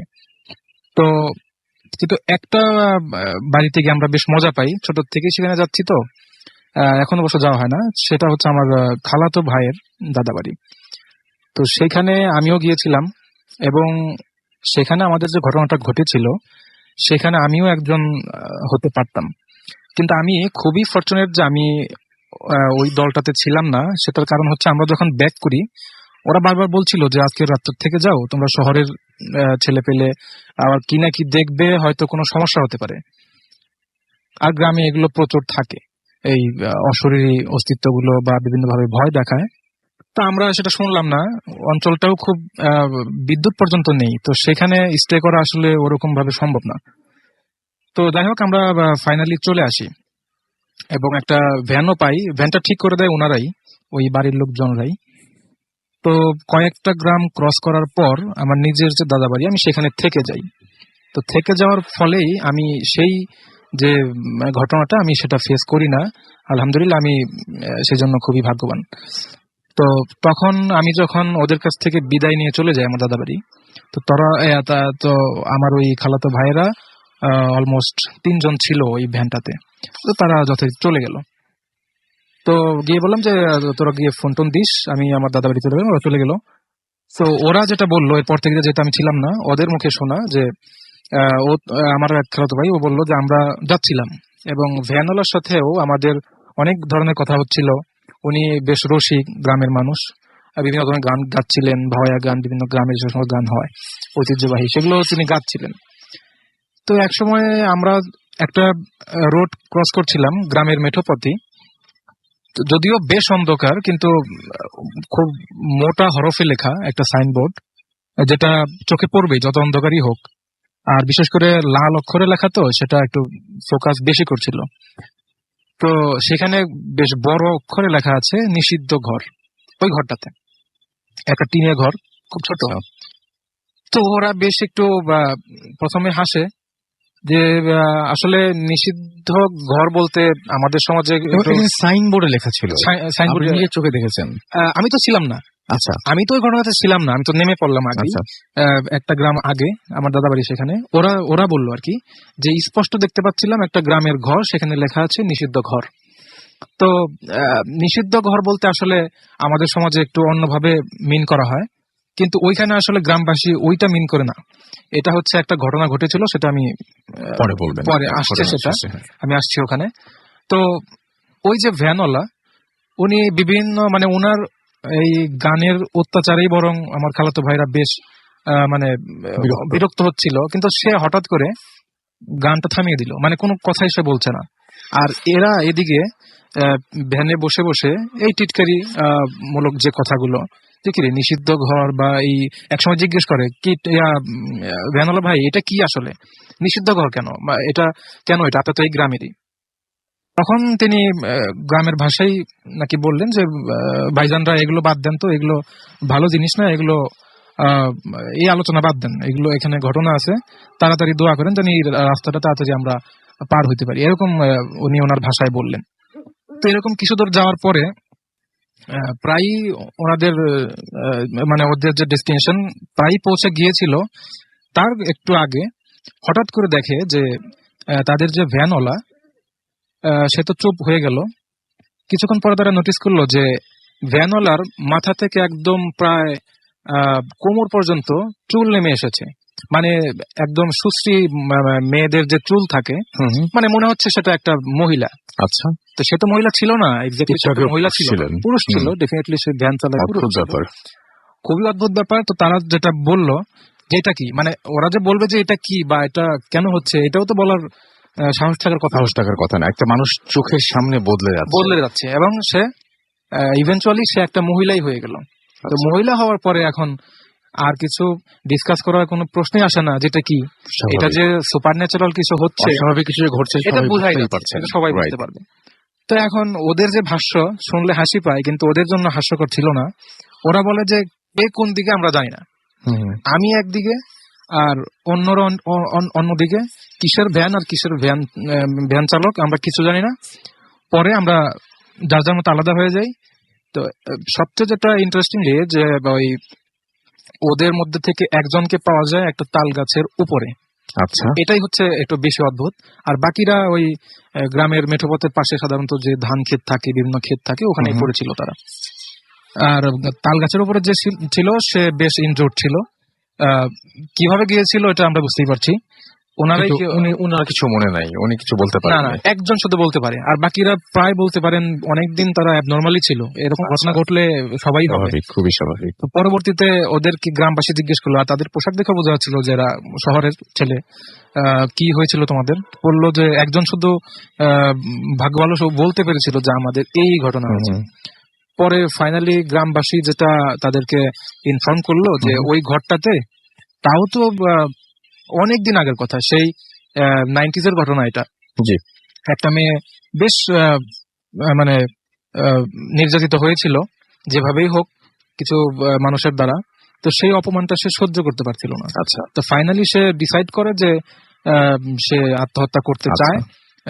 কাজটা যদিও গর্হিত কাজ, তারপরে সে ফাইনালি সেটা করে। আচ্ছা, এবং করার ফলে এবং সে এটা এক্সিকিউট করে ওই ঘরেই। আচ্ছা, যে ঘরটাতে পরবর্তীতে মানুষ যে ভেঙে ফেলবে সেই সাহসটাও কেউ করে নাই। কারণ এখানে একটা জিনিস আমি না বললেই না, ওই ঘরটা যেই ভেঙে ফেলতে চেয়েছে পরবর্তীতে ওই গ্রামে তার লাশ পাওয়া গেছে, এবং এমন লাশ যে সেই লাশটা কোনো মানুষ তাকে হত্যা করেনি, কোনো সে কখনো মানে কোনো মানুষ নিহত মানুষ ওয়ান্টেড ছিল না, মানে একদম দেহ তার সব ঠিকঠাক আছে, কিচ্ছু হয়নি, সে এমনি মারা গেছে। এটা হওয়ার কথা না, যদিও মানুষ যে কোনো ভাবে মরতে পারে যে কোনো বয়সে, কিন্তু এই ঘর ভাঙার সাথে এই ব্যাপারটা, এই পরামর্শটা দিয়েছে যে এরকম একটা ঘর ভেঙে ফেলা হোক, সে পরের দিন না হলেও কিছুদিন পর তার অস্বাভাবিক মৃত্যু গ্রামবাসী দেখেছে। বেশ সবাই এটা নিয়ে খুব বেশি উদ্বিগ্ন ছিল। তো তো আমার সেই খালাতো ভাইদেরকে ইনফর্ম করা হলো যে এই ঘরটা এরকমই একটা অভিশপ্ত ঘর, এবং তোমরা যে দেখতে পাচ্ছ এই ঘরটা, প্রশ্ন আসতে পারে যেটা ভেঙে ফেলা হয় না কেন, এই হচ্ছে কারণ। রাসেল ভাই, আমার মনে হয় সেটা ঘরটা এখনো থাকতে পারে। আমি জানি না, অনেকদিন সেই গ্রামে যাওয়াও হয় না, তবে ঘটনাটা আমার কাছে বেশ ইন্টারেস্টিং মনে হচ্ছিল। জাস্ট শেয়ার করার চেষ্টা করলাম। কেমন লাগলাম? থ্যাংক ইউ ভেরি মাচ, অনেক অনেক ধন্যবাদ আপনাকে আপনার ঘটনা শেয়ার করার জন্য। এবং আমরা পরবর্তী ঘটনায় যাব, তবে তার আগে একটা ছোট্ট বিরতি, মানে একটা ছোট্ট ঘটনা জানিয়ে দিচ্ছি, সরি বিরতি না, ঘটনার আগে আরো একটা জিনিস আপনাদেরকে একটু জানাতে চাই। আর সেটি হচ্ছে যে ব্যক্তিগত পরিষ্কার পরিচ্ছন্নতার জন্য বিশ্ববিখ্যাত ব্র্যান্ড বিক নিয়ে এলো বিক বডি রেজার। এটি একটি বিশেষ রেজার যা ব্যবহারে পানি, ক্রিম, ফোম বা জেল প্রয়োজন হয় না, এবং শুষ্ক ত্বকে এটি নারী এবং পুরুষ উভয় ব্যবহারের উপযোগী। মনে রাখতে হবে, এই রেজারটি কেবল ব্যক্তিগত পরিচ্ছন্নতার জন্য, দাড়ি, গোঁফ, শেভের জন্য না। ফ্রান্সের তৈরি বিক বডি রেজার এখন পাওয়া যাচ্ছে আপনার নিকটস্থ দোকানে। আজই খোঁজ করুন, এবং বিক রেজার মানে হচ্ছে পরিচ্ছন্ন শরীর, পবিত্র মন। যাই হোক, আমার মনে হয় যে ঘটনা আপনারা জানতে পারলেন। আমরা চলে যাব আমাদের পরবর্তী ঘটনায়, এবং পরবর্তী যে ঘটনাটি সেটি আমাদের একটা অডিও ক্লিপ শোনাচ্ছি আপনাদেরকে। হ্যালো এভরিওয়ান, সবাই কেমন আছেন? আশা করি ভালোই থাকবেন। আমার নাম উজ্জ্বল আচার্য, আমি ইন্ডিয়াতে থাকি। ইন্ডিয়ার আসামের গুয়াহাটিতে আমার বাড়ি।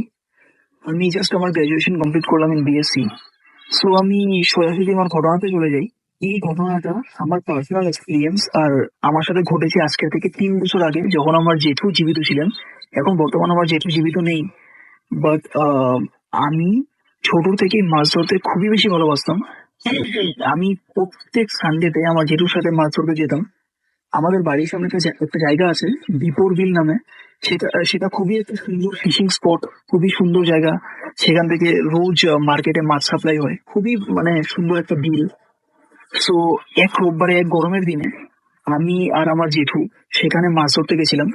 বলে রাখা ভালো যে ওই যেখানে আমরা মাছ ধরতে গেছিলাম সামনে একটা শ্মশান আছে, খুব বেশি সামনে না, জাস্ট একটু মানে দূরে একটা শ্মশান আছে।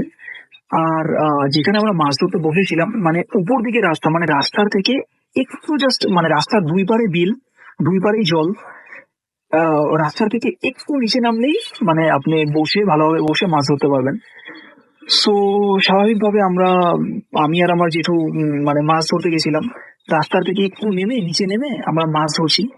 গরমের দিন ছিল, ছাতি খুলে বসেছিলাম। সো মাছ ধরতে ধরতে সন্ধ্যা হয়ে গেল, অন্ধকার হয়ে গেল। এখন আর চোখে কিছু দেখা যাচ্ছে না। সো আমরা উঠে গেলাম মাছ ধরা থেকে। মাছও পেয়েছিলাম মোটামুটি। সো আমরা উঠে গেলাম, মানে রাস্তার উপরে উঠে গেলাম। তারপরে আর বলে রাখা ভালো যে রাস্তার মধ্যে, মানে রাস্তার বোথ সাইড দেখা যাচ্ছে, এই পাশে আর ওই পাশে দেখা যাচ্ছে। একটা প্রাণীও ছিল না রাস্তাতে, না কোনো মানুষ না কোনো পশু পক্ষী, কিচ্ছু ছিল না মানে রাস্তাতে। সো আমরা মাছ ধরা তো আমাদের হয়ে গেল। সো আমরা ওই জায়গাটা থেকে উঠে আমরা ব্যাক করছিলাম আমাদের ঘরের দিকে। বাট জাস্ট 30 সেকেন্ড বা 40 সেকেন্ড পরে আমাদের ফট করে মনে পড়লো যে আমরা কিছু একটা ভুলে গেছি। ফট করে মনে পড়লো যে আমরা আমাদের ছাতিটা মানে সেই জায়গাটাতে রেখে এসেছি। আমরা আনতে আনতে মানে ভুলে গেছি ছাতিটা। সো আমরা আবার ব্যাক করলাম জায়গাটাতে যেখানে আমরা মাছ ধরতে গেছিলাম। জাস্ট বেশিক্ষণ হয়নি, জাস্ট 30 to 40 সেকেন্ড। আমরা আবার ব্যাক করলাম, রাস্তাতে কেউ ছিল না, কেউই না। আমরা আবার ব্যাক করলাম। ব্যাক করে আমরা যখনই আমাদের ওই স্পটটাতে গেলাম যেখানে আমরা মাছ ধরছিলাম, আমরা দেখতে পাই, আমি আর আমার জেঠু দেখতে পাই যে আমরা যেখানে বসেছিলাম ঠিক সেখানে একটা মেয়ে উল্টো করে মুখ, মানে ফেসটা অপোজিট সাইডে জলের দিকে, আর চুলটা খুবই বেশি লম্বা, স্বাভাবিকের থেকে খুবই বেশি লম্বা। নর্মালি যেটা মেয়েদের চুল যতটুকু লেন্থ হয় সেটা থেকে হয়তো 2 বা 3 গুণ বেশি লম্বা হবে। মেয়েটা আমাদের থেকে অপোজিট সাইডে মুখ করে বসেছিল, আর আমাদের ছাতিটা হাতে নিয়ে, মানে খুলেনি, জাস্ট ছাতিটা হাতে ধরে বসেছিল আমাদের থেকে অপোজিট সাইডে মুখ করে। সো মানে বলতে গেলে আমি আর আমার জেঠু কেউই ভয় পাই না। বাট তখন একটু কেমন জানি লাগছিল যে রাস্তাতে তো কেউ নেই। ও এই বেশিক্ষণ তো হয়নি, 1 মিনিট হয়নি ভালো, মানে ভালো করে এই 30-40 সেকেন্ডের মধ্যে এখানে এখানে কে এসে বসতে পারে। সো আমরা ডাকলাম মেয়েটাকে, ভাবলাম যে ডেকে দেখি কে। তো আমরা ডাকলাম যে এই কে রে তুই। আমার জেঠু ফার্স্টে ডাকলো, তারপর আমি ডাকলাম। আর মানে আপনারা বিশ্বাস করবেন না, ডাকার সাথে সাথে within a fraction of second মেয়েটা আমাদের দিকে মুখ করলো। মুখটা আমি আপনাদেরকে ডেসক্রাইব করছি। কাগজ পুড়ালে যেরকম ছাই যেরকম হয়ে যায়, কাগজটা পুড়ে গেলে যেরকম ছাই হয়ে যায়, ঠিক সেরকমই মুখের রংটা একদম ছাইয়ের মতো। একদম কিছু দেখা যাচ্ছে না, তার মধ্যে তিন সন্ধ্যা অন্ধকার। কিচ্ছু দেখা যাচ্ছে না। না চোখ বোঝা যাচ্ছে, না নাক মানে বোঝা যাচ্ছে, না ঠোঁট বোঝা যাচ্ছে। শুধু চুলটা ভালো মতো দেখা যাচ্ছে। মেয়েটা, আমরা ওকে বলতে বলতে মেয়েটা আমাদের দিকে তাকিয়ে, ওর মুখটা দেখতে পেরেছি ছাইয়ের মতো, আমাদের দিকে তাকিয়ে within a fraction of second ওর জলের মধ্যে লাফ দিল, খুবই উঁচা লাফ দিয়ে জলের মধ্যে পড়লো। আপনারা বিশ্বাস করবেন না, ও যে লাফ দিয়েছে, ও মেয়ে হিসাবে লাফ দিয়েছে, বাট ও যে জলে পড়েছে মাছ হয়ে পড়েছে। আমি বুঝতে পেরেছি যে, আমি মানে জানি যে এটা আপনাদের বিশ্বাস করা খুবই বেশি মানে কষ্ট হবে, কারণ যার সাথে এক্সপিরিয়েন্স হয় সেই বুঝে। বাট আমি আপনাদেরকে বলছি যে খুবই ভয়ঙ্কর একটা এক্সপিরিয়েন্স ছিল। আমি কোনোদিনও ভূত প্রেত এগুলো কিছু আমি মানতাম না, বাট সেদিনকে আমি যে জিনিসটা দেখলাম সেটা আমার জন্য খুবই মানে ভয়ানক একটা জিনিস। যে মেয়েটা ফট করে তাকিয়ে মেয়ে হয়ে লাফ দিল, আর রুই মাছের কিছু একটা শেপ হয়ে জলের মধ্যে পড়লো। আমি জানি না সেটা জল পড়ি না ভূত না যে, আমি কিচ্ছু জানি না সেটা কি। বাট সেটা যে জিনিসই ছিল আমার জন্য তো খুবই বেশি ভয়ানক একটা জিনিস ছিল। আর আমি সেই স্পটে আর কোনো দিনও মাছ ধরতে মানে যাইনি, বিকজ সেই জায়গাটাতে আরেকবার গেছিলাম, চেষ্টা করে যে মাছ ধরবো সেই জায়গাটাতে, আবার কিছু দেখি নাকি মেয়েটাকে। কিন্তু এত গা ছমছম করছিল, এত ভয় লাগছিল সেই দিনের বেলায়, যে আমি আর যেহেতু সেখান থেকে আবার ওই দিনের বেলায় ব্যাক করলাম। বাট খুবই উৎফুল একটা জিনিস ছিল। আর এটাই আমার ঘটনা, যেটা আমার মানে আজকে থেকে আমার সাথে 3 বছর আগে মানে ঘটে যাওয়া ঘটনা এটা। আর আমি ভূত এফএম এর খুবই একজন বড় ফ্যান। আমি আমাদের ইন্ডিয়াতে ভূত এফএম আসে না, চ্যানেলটা আসে না রেডিও ভর্তি, তাই আমি ডাউনলোড করে হলেও শুনি। আমি খুবই বড় ফ্যান। আর আমি একটা এপিসোড মিস করি না, সব এপিসোড শুনি। আশা করি আপনাদের ভালো লেগেছে। যদি ভালো লেগে থাকে তাহলে আমার কাছে এরকম আরো মানে ঘটনা আছে, হয়তো নিজের সাথে ঘটে যাওয়া না, বাট আরো মুখে শোনা বা ঘরের কোনো মেম্বারের সাথে ঘটে যাওয়া, বাট আমি সেগুলোও শেয়ার করতে চাই। যদি আপনাদের ভালো লেগে থাকে আমি নিশ্চয়ই শেয়ার করবো। Love you Bangladesh, love you all, by.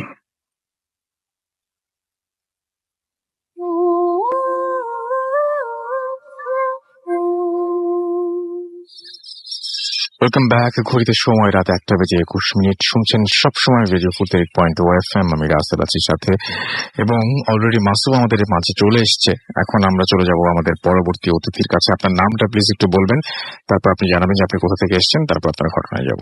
High listener, আমি মোহাম্মদ মুস্তাক শওকত তফসির এন্ড আমি এসেছি নরসিংদী হাজিপুর থেকে। ওকে, একজন সাভার থেকে এসেছেন, একজন নরসিংদী থেকে আসছেন। আজকে ঢাকার বাইরে দুই অতিথি আমাদের এখানে। আপনার ঘটনায় চলে যাই আমরা। জি রাসেল ভাই, আপনাকে থ্যাঙ্কস আমাকে ঘটনা বলার জন্য, যে সুযোগ করে দেওয়ার জন্য। তো আমি সরাসরি রাসেল ভাই ঘটনায় চলে যাচ্ছি। তো ঘটনাটা ঘটে 1991-এ। তখন আমার আব্বুর ফ্যামিলিতে ছিল, তার আগে বলি আমার আব্বুর ফ্যামিলিতে ছিল যে আমার আব্বুর বড় ভাই, দ্যাট মিনস আমার চাচা চাচি এন্ড আমার দাদি। আর আমার আব্বা যখন ছোট থাকতে আমার দাদা মারা যায়।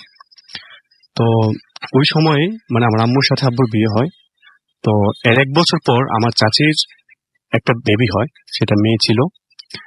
তো তার মাঝে কিছু অস্বাভাবিক লক্ষণ লক্ষ্য করা যায়, যেটি যখন সে তার মার কোলে থাকতো বা অন্য কারোর কোলে থাকতো, সে খুব কান্না করতো এবং খাবার খেতে চাইতো না।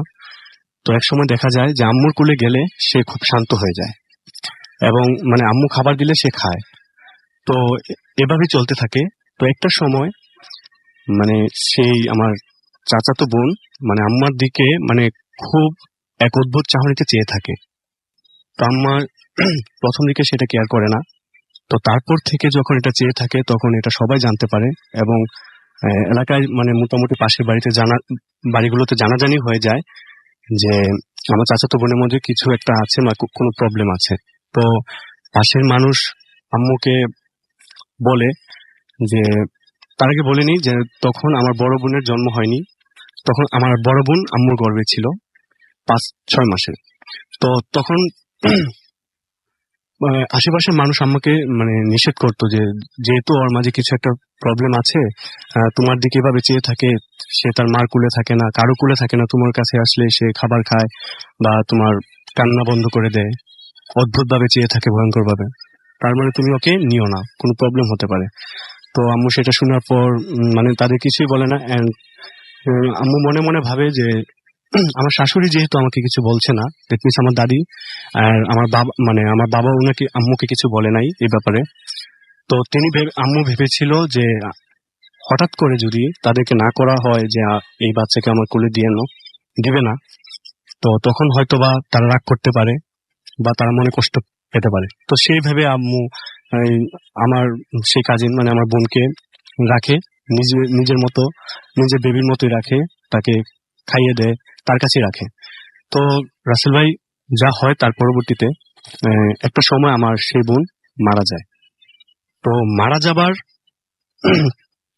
4-5 মাস পর আমার সেই বড় বোন, তার নাম রুনা, তার জন্ম হয় এবং কিছুদিন যাবার পর তার মাঝে সেই সেম লক্ষণগুলা লক্ষ্য করা যায়। তো আমার আম্মু বুঝতে পারে যে তার মাঝেও সে আমার মারা যাওয়া চাচাতো বোনের যে লক্ষণগুলা ছিল সেগুলা ঘটছে। যেমন সে আম্মুর দিকে ওই রকম অদ্ভুত চাহনিতে চেয়ে থাকতো এবং চাহনিটা ছিল অদ্ভুত ভয়ঙ্কর, যে আম্মু খুব ভয় পায়। তারপর সে খুব কান্না করে। আর সবচেয়ে ভয়ঙ্কর যে কথাটা ছিল, সে রাসেল ভাই প্রচুর খাবার খেত প্রচুর, তাকে দেখা যেত প্রচুর খাবার খেত। তো একটা সময় আম্মু আমার বোনকে নরসিংদীর কোনো একটা লোকাল ডাক্তারের কাছে নিয়ে যায়।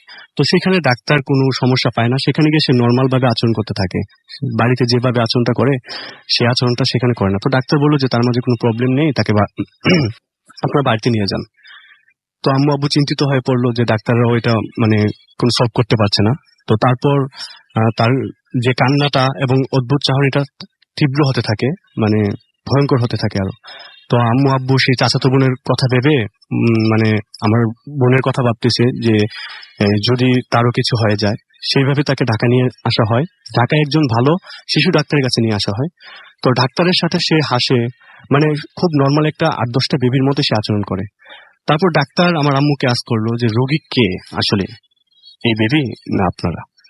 তো আম্মু আব্বু আরো চিন্তিত হয়ে পড়লো যে না, এই ডাক্তারও কিছুই করতে পারছে না। তো যথারীতি আব্বু আম্মু ব্যর্থ হয়ে বাসায় চলে যায়। তো তারপর যা হয়, নরসিংদীর পটিয়া নামক একটা স্থানে একটা কবিরাজ ছিল। তো তার আব্বু আম্মু ঠিক করে যে আমার বোনকে সেই কবিরাজের বাসায় নিয়ে যাওয়া হবে। তো একদিন রিক্সা করে যাচ্ছিল, তখন আমার বোন ছিল আব্বুর কোলে। তো আব্বুর কোলে থাকা অবস্থায় আমার বোনের হাত আব্বুর পকেটে চলে যায়, এবং পকেটে যা ছিল পয়সা না, টাকা এবং যে কাগজপত্র ছিল তা আমার বোনের মুঠে মানে হাতে মুঠ করে বের করে ফেলে, এবং একটা সময় সেটা ফেলে দেয়। তো আব্বু রিক্সা থামিয়ে সেটা তুলে নেয়। তুলে নেওয়ার পর যথারীতি রিক্সা দিয়ে সে কবিরাজের বাড়িতে যেতে থাকে। একটা সময় সেখানে পৌঁছে যায়। পৌঁছে যাওয়ার পর সেখানে দেখতে পেল যে কবিরাজ বাসায় নেই। তো ওইখানে একটা লোক ছিল, আব্বু আম্মুকে একটা রুম দেখিয়ে সেখানে বললো যে ওখানে গিয়ে বসেন, কবিরাজ সাহেব একটু পর চলে আসবে। তো এরপর যা হয়, আব্বু আম্মু একটা রুমে যেয়ে বসে, আর আমার বোন তখন ছিল আমার আম্মুর কোলে, আম্মুর কাছেই ছিল। তো তারপর আম্মুর পিছনে ছিল একটা জানালা, লোহার শিক দিয়ে বাঁধানো ছিল। তো সেই জানালাটা ধরে আমার বোন খেলছিল। তো রাসেল ভাই বলেনি, তখন আমার বোনের বয়স ছিল 5 থেকে 6 মাস। তো একটা সময় আম্মু দেখতে পায় যে সেই শিকল বেয়ে আমার বোন উপরে উঠে যাচ্ছে। তো এটা দেখে আম্মু খুব অবাক হয় এবং ভয় পেয়ে যায়। তো এর কিছুক্ষণ পর আপনার কবিরাজ আসার পর সবকিছু শুনতে পায়। তো সবকিছু শোনার পর উনিও যথারীতি ব্যর্থ হয়, মানে কিছুই করতে পারে না। তো তারপর কিছুদিন চলে যায়, আব্বু আম্মু চিন্তিত হয়ে পড়ে যে তাদের কিছুই করার ছিল না। তো হঠাৎ রাসেল ভাই একদিন যা হয়, একদিন মানে আমাদের সেই পুরান বাড়ি থেকে এই কান্নার শব্দ শোনা যায় যে আমার আম্মু খুব কান্না করছে, এলাকার মানুষ জড়ো হয়ে যায়। তো তারা সবাই চলে আসে, এসে দেখে যে আমার বোনকে মানে কাপড় দিয়ে ঢেকে রাখা হয়েছে, এবং জাস্ট মুখটা বের হয়েছিল, এবং থুতার নিচে তার হালকা ভাবে নাড়াচড়া করছিল, খুবই অল্প পরিমাণে। তো সবাই ভাবছিল যে মনে হয় আমার বোনটা মারাই যাবে। তো এইভাবে আমার আম্মু যখন প্রচন্ড কান্নাকাটি করছিল, তো পাশের বাড়িতে একজন গেস্ট কোন একটা কাজে এসেছিল। তো তিনি আমাদের বাড়িতে এসে জানতে চায় যে এখানে কি হয়েছে। তারপর তিনি সকল ঘটনা শোনার পর আম্মুকে বোন বলে ডাকে, এবং বলল যে দেখো, আমি তোমাকে বোন বলে ডাকলাম, এবং আমি তোমাকে কথা দিলাম তোমার মেয়েকে আমি 3 মাসের জন্য হলেও তোমার কোলে জীবিত অবস্থায় রাখবো। আচ্ছা।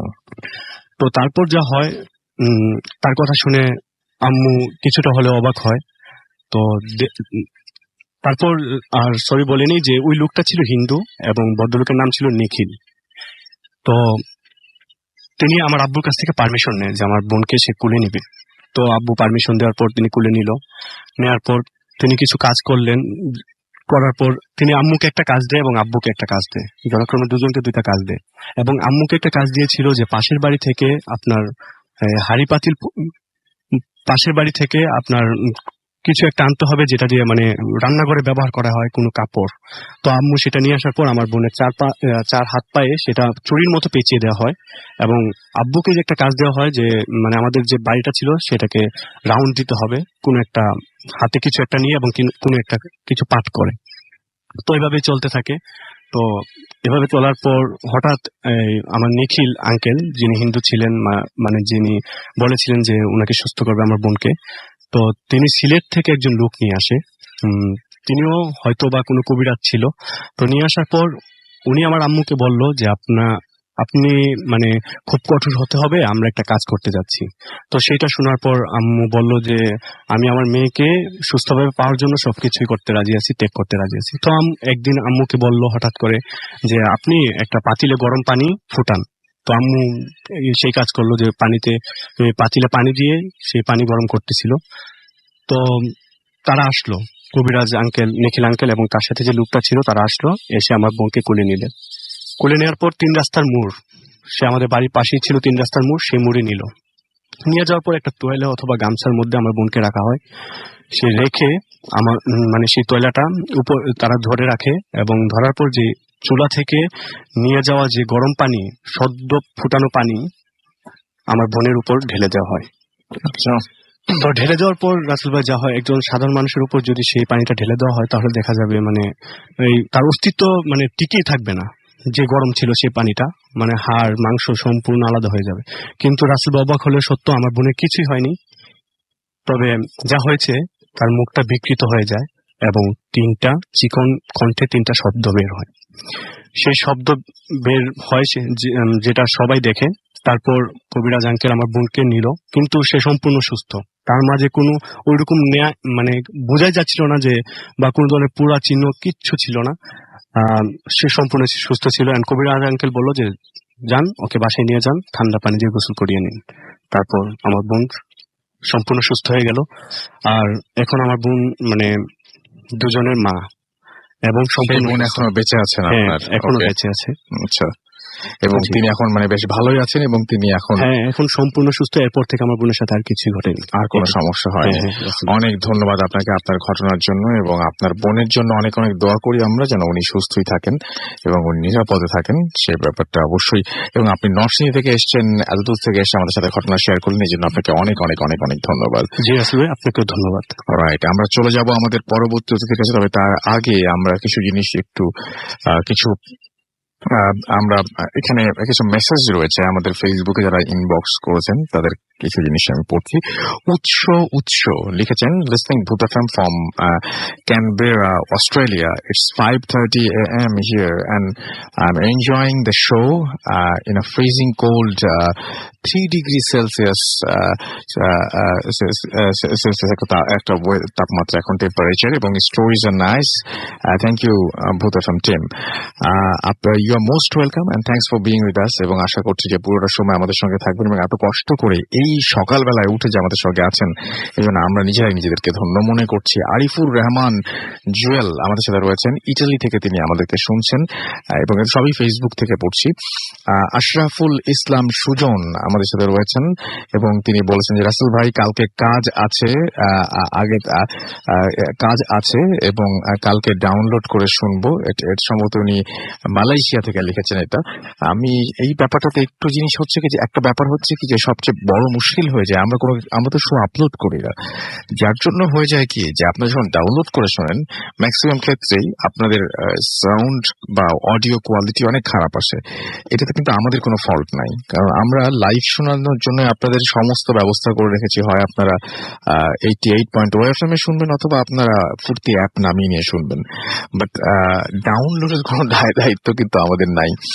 আশরাফুল ইসলাম সুজন, আপনি বুঝতেই পারছেন, বাট আপনার কিছু করার নাই, যদিও আপনি অনেক মানে এখন যেহেতু কালকে কাজ আছে এবং আর্লি আপনাকে ঘুমিয়ে যেতেই হবে। মারুফ তুহিন কুয়েত থেকে আমাদের সাথে রয়েছেন এবং 2012 থেকে আজ পর্যন্ত তিনি মনে হয় না কোনো শো মিস করেছেন, তাই লিখেছেন।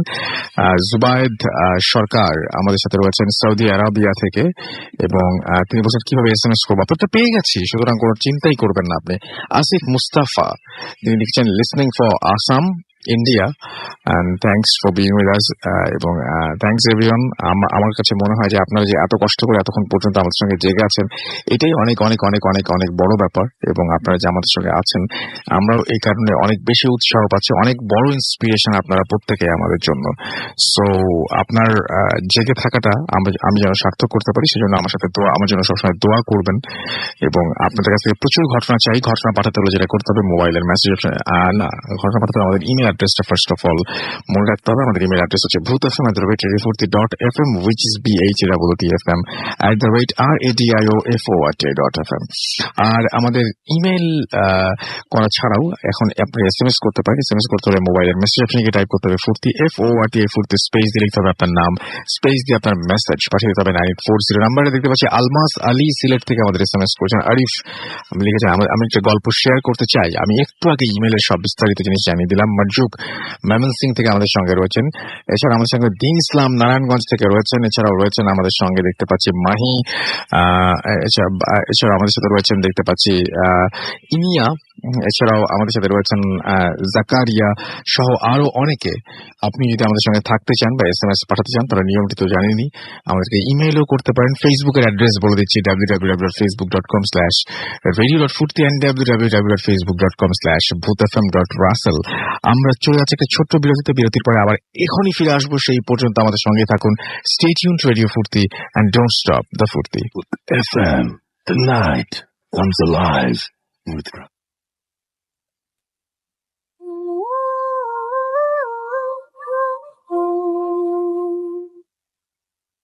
ব্যাক শুনছেন সবসময় রেডিও 43.0 FM। আমি রাসেল আছি সাথে। আমার সাথে এই মুহূর্তে রয়েছে আমাদের দুজন অতিথি এবং আমি কোনো কথা না বলে আমাদের পরবর্তী ঘটনায় চলে যাচ্ছি।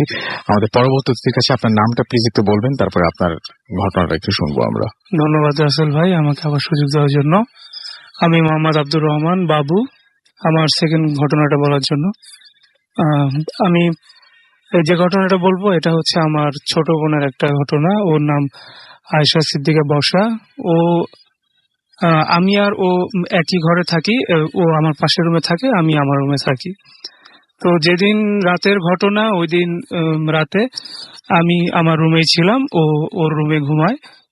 তো মাঝরাতে ও যেটা বললো যে ওর একটা সময় ঘুমটা ভেঙে যায়, যে কোনো কারণে ওর ঘুমটা ভেঙে যায়। তো ঘুম ভাঙার পরে ও যেটা খেয়াল করে, ওর মশারির সামনেই ও দেখতে পায় যে অন্ধকারে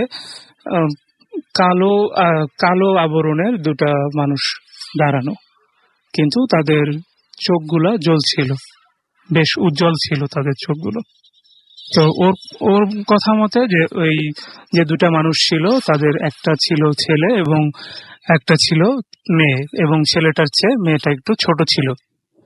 তো ও ব্যাপারটা দেখে বেশ ঘাবড়ে যায় এবং ও কি মনে করে হঠাৎ করেই মশারির ভিতর থেকেই ওর হাতটা দিয়ে সেই দুজনকে ধরার চেষ্টা করে।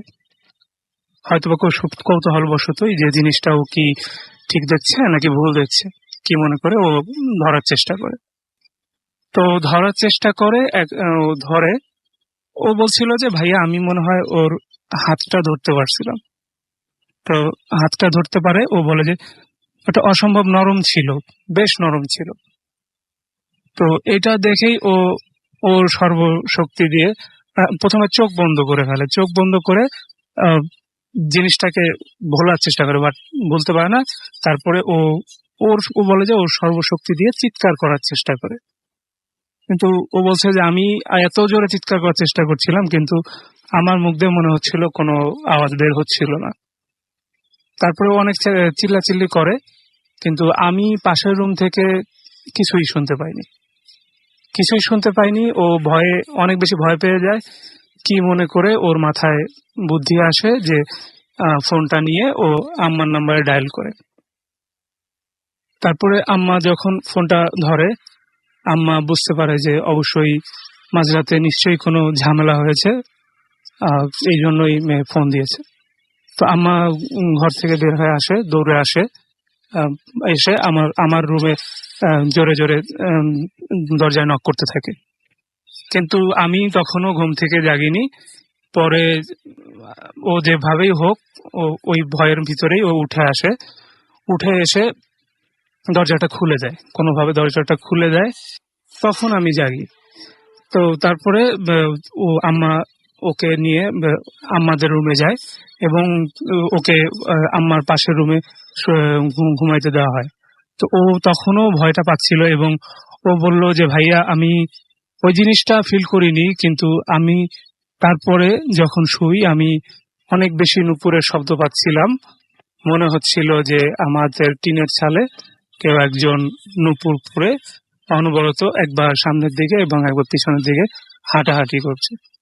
এই ছিল আমার সেকেন্ড স্টোরি। রাসেল ভাই, অনেক ধন্যবাদ আপনাকে আপনার ঘটনার জন্য। আমরা চলে যাব আমাদের পরবর্তী অতিথির কাছে, তবে তার আগে জানিয়ে দিয়ে আমাদেরকে SMS করতে হলে মোবাইলের মেসেজ অপশনে টাইপ করুন ফুর্তি FORTI ফুর্তি স্পেস দিয়ে লিখুন আপনার নাম, স্পেস দিয়ে আপনার মেসেজ পাঠিয়ে দিন 9840 নম্বরে। আমাদের যদি ইমেল করতে চান, আমাদের ইমেল অ্যাড্রেস হচ্ছে bhutfm@radiofurti.fm, which is BHWTFM@RADIOFORTI.FM।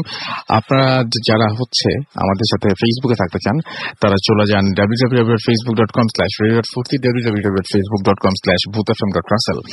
আমার খুব খারাপ লাগছে, আমরা একটা জিনিস ওপেন করেছিলাম যে SMS আপনারা ফেসবুকে ইনবক্স করবেন এবং সেইখানে যারা দেশের বাইরে রয়েছেন তারা যেন কানেক্টেড থাকতে পারেন সেই জন্য। কিন্তু এখন দেখতে পাচ্ছি অনেকেই ঢাকার মধ্যে বসে অনেকে চমৎকার ভাবে বাইরে আছি, অমুক জায়গায় আছি, তমুক জায়গায় আছি, বাংলাদেশের মধ্যে বসে এই সমস্ত কথা বলছেন। ছোট ছোট জিনিসে ছোট ছোট অপরাধদের প্রবণতা থেকে মানুষ কিন্তু অনেক বড় দিকে চলে যেতে পারে। সুতরাং আমার যেটা মনে হয় যে এই সামান্য একটা SMS আপনার পড়া হবে বা আপনার একটা মেসেজ পড়া হবে, এই জন্য এই মানে ফালতু একটা মিথ্যা কথা বলাটা প্লিজ এটা বাদ দিবেন প্লিজ।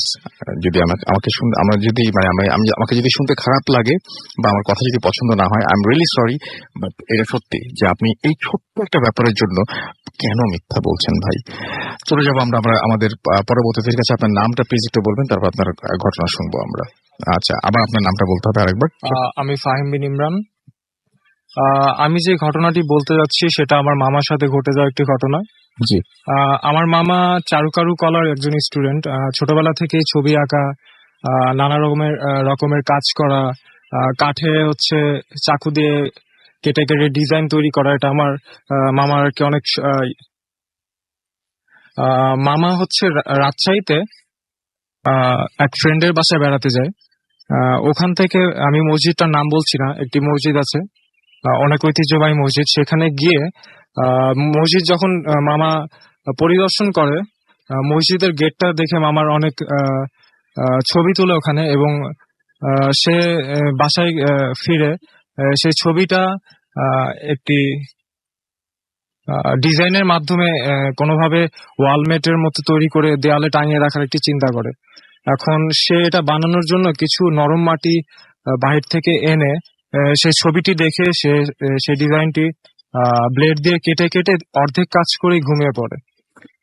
এখন ঘুমিয়ে পড়ার মাঝে মামা স্বপ্ন দেখে যে কিছু কালো কাপড় পরিহিত কিছু লোক এসে মামাকে বলছে যে তুই আমাদের কারুকাজে কেন চাকু দিয়ে আঘাত করেছিস, তুই আমাদের হৃদয়ে আঘাত করেছিস। এখন মামা এসব স্বপ্ন দেখে ঘুমের ভিতরেই ছটফট করতে থাকে। হঠাৎ একজন সাদা কাপড় পরা ব্যক্তি এসে বলে যে না, ওকে তোরা কিছু করিস না, ও তো জেনে শুনে কাজটি করেনি। এখন হঠাৎ তাদের মধ্যে একজন কালো কাপড় পরা লোক মামার হাতে ঠিক চাকু দিয়ে একটি আঁচড় কেটে দেয়। তারপরেই মামা ঘুমের ভেতরেই হঠাৎ করে চিৎকার করে জেগে ওঠে। এখন মামা জেগে ওঠে, আমার অন্য রুম থেকে নানি চলে আসে মামার কথা শুনে। তারপরে মামা বলে যে না, কিছু হয়নি মা, আমি এমনি একটি স্বপ্ন দেখেছিলাম। তারপরে নানি চলে যায়। হঠাৎ এখন সকালবেলা উঠে মামা দেখতে পায় যে তার হাতের বাম পাশের হাতে চাকু দিয়ে কাটা একটা দাগ। মনে হয়েছে যে এটি হয়তোবা 4-5 ঘন্টা আগেই কোনোভাবে কেটে গিয়েছে, কিন্তু মামা এটি স্বপ্নে দেখেছিল যে কেউ একজন তাকে আঘাত করে এটা কেটে দিয়েছে। এখন এটাই ছিল রাসেল ভাই, কেমন করে হয়েছে ঘটনাটি, মামা আজও সেটার ব্যাখ্যা পায়নি। অনেক ধন্যবাদ আপনাকে আপনার ঘটনার জন্য। আমি দেখতে পাচ্ছি যে ফেসবুকে এখনো অনেকেই আমাদের অনবরত দেখতে পাচ্ছি রাজু আহমেদ, তারপরে আমাদের এখানে দেখতে পাচ্ছি DJ M Hasan, Tanzila Trisha Canada থেকে, তারপরে আমাদের এখানে সাম্বির কানাডা থেকে লিখছেন। এছাড়া আমাদের এখানে সাব্বির হোসেন লিখছেন, আমাদের সাথে রয়েছেন, তিনি আমাদের সাথে রয়েছেন দেখতে পাচ্ছি। এছাড়াও দেখতে পাচ্ছি আর যে রনি, এছাড়াও মাহাদি হাসান আদিব, তারপরে আমাদের সাথে রয়েছেন দেখতে পাচ্ছি আরো এখানে একের পর এক আসছে তো আসলে সুখ। আচ্ছা, আমাদের সাথে জিলান, সুখহীন জীবন, এই টাইপের নাম দিয়ে লেখাটা খুব ডিফিকাল্ট আমাদের সাথে পড়ার জন্য, বিশেষ করে ভূতের মতো একটা প্রোগ্রামে হাস্যকর কোনো নাম পড়াটা একটু ডিফিকাল্ট। তো যাই হোক, হাবিবুর বাসার বাপ্পি আমাদের সাথে রয়েছেন দেখতে পাচ্ছি এমডি সাইফুল ইসলাম, এছাড়া আমাদের সাথে রয়েছেন দেখতে পাচ্ছি জিলান হাসনাত, এছাড়া আমাদের সাথে এসকে সিকান্দার খান, এছাড়াও সাহাব আনোয়ার সহ আরো অনেকে দেখতে পাচ্ছি আমাদের এখানে লিখে যাচ্ছেন। And thank you very much যারা এতক্ষণ পর্যন্ত আমাদের সঙ্গে ছিলেন।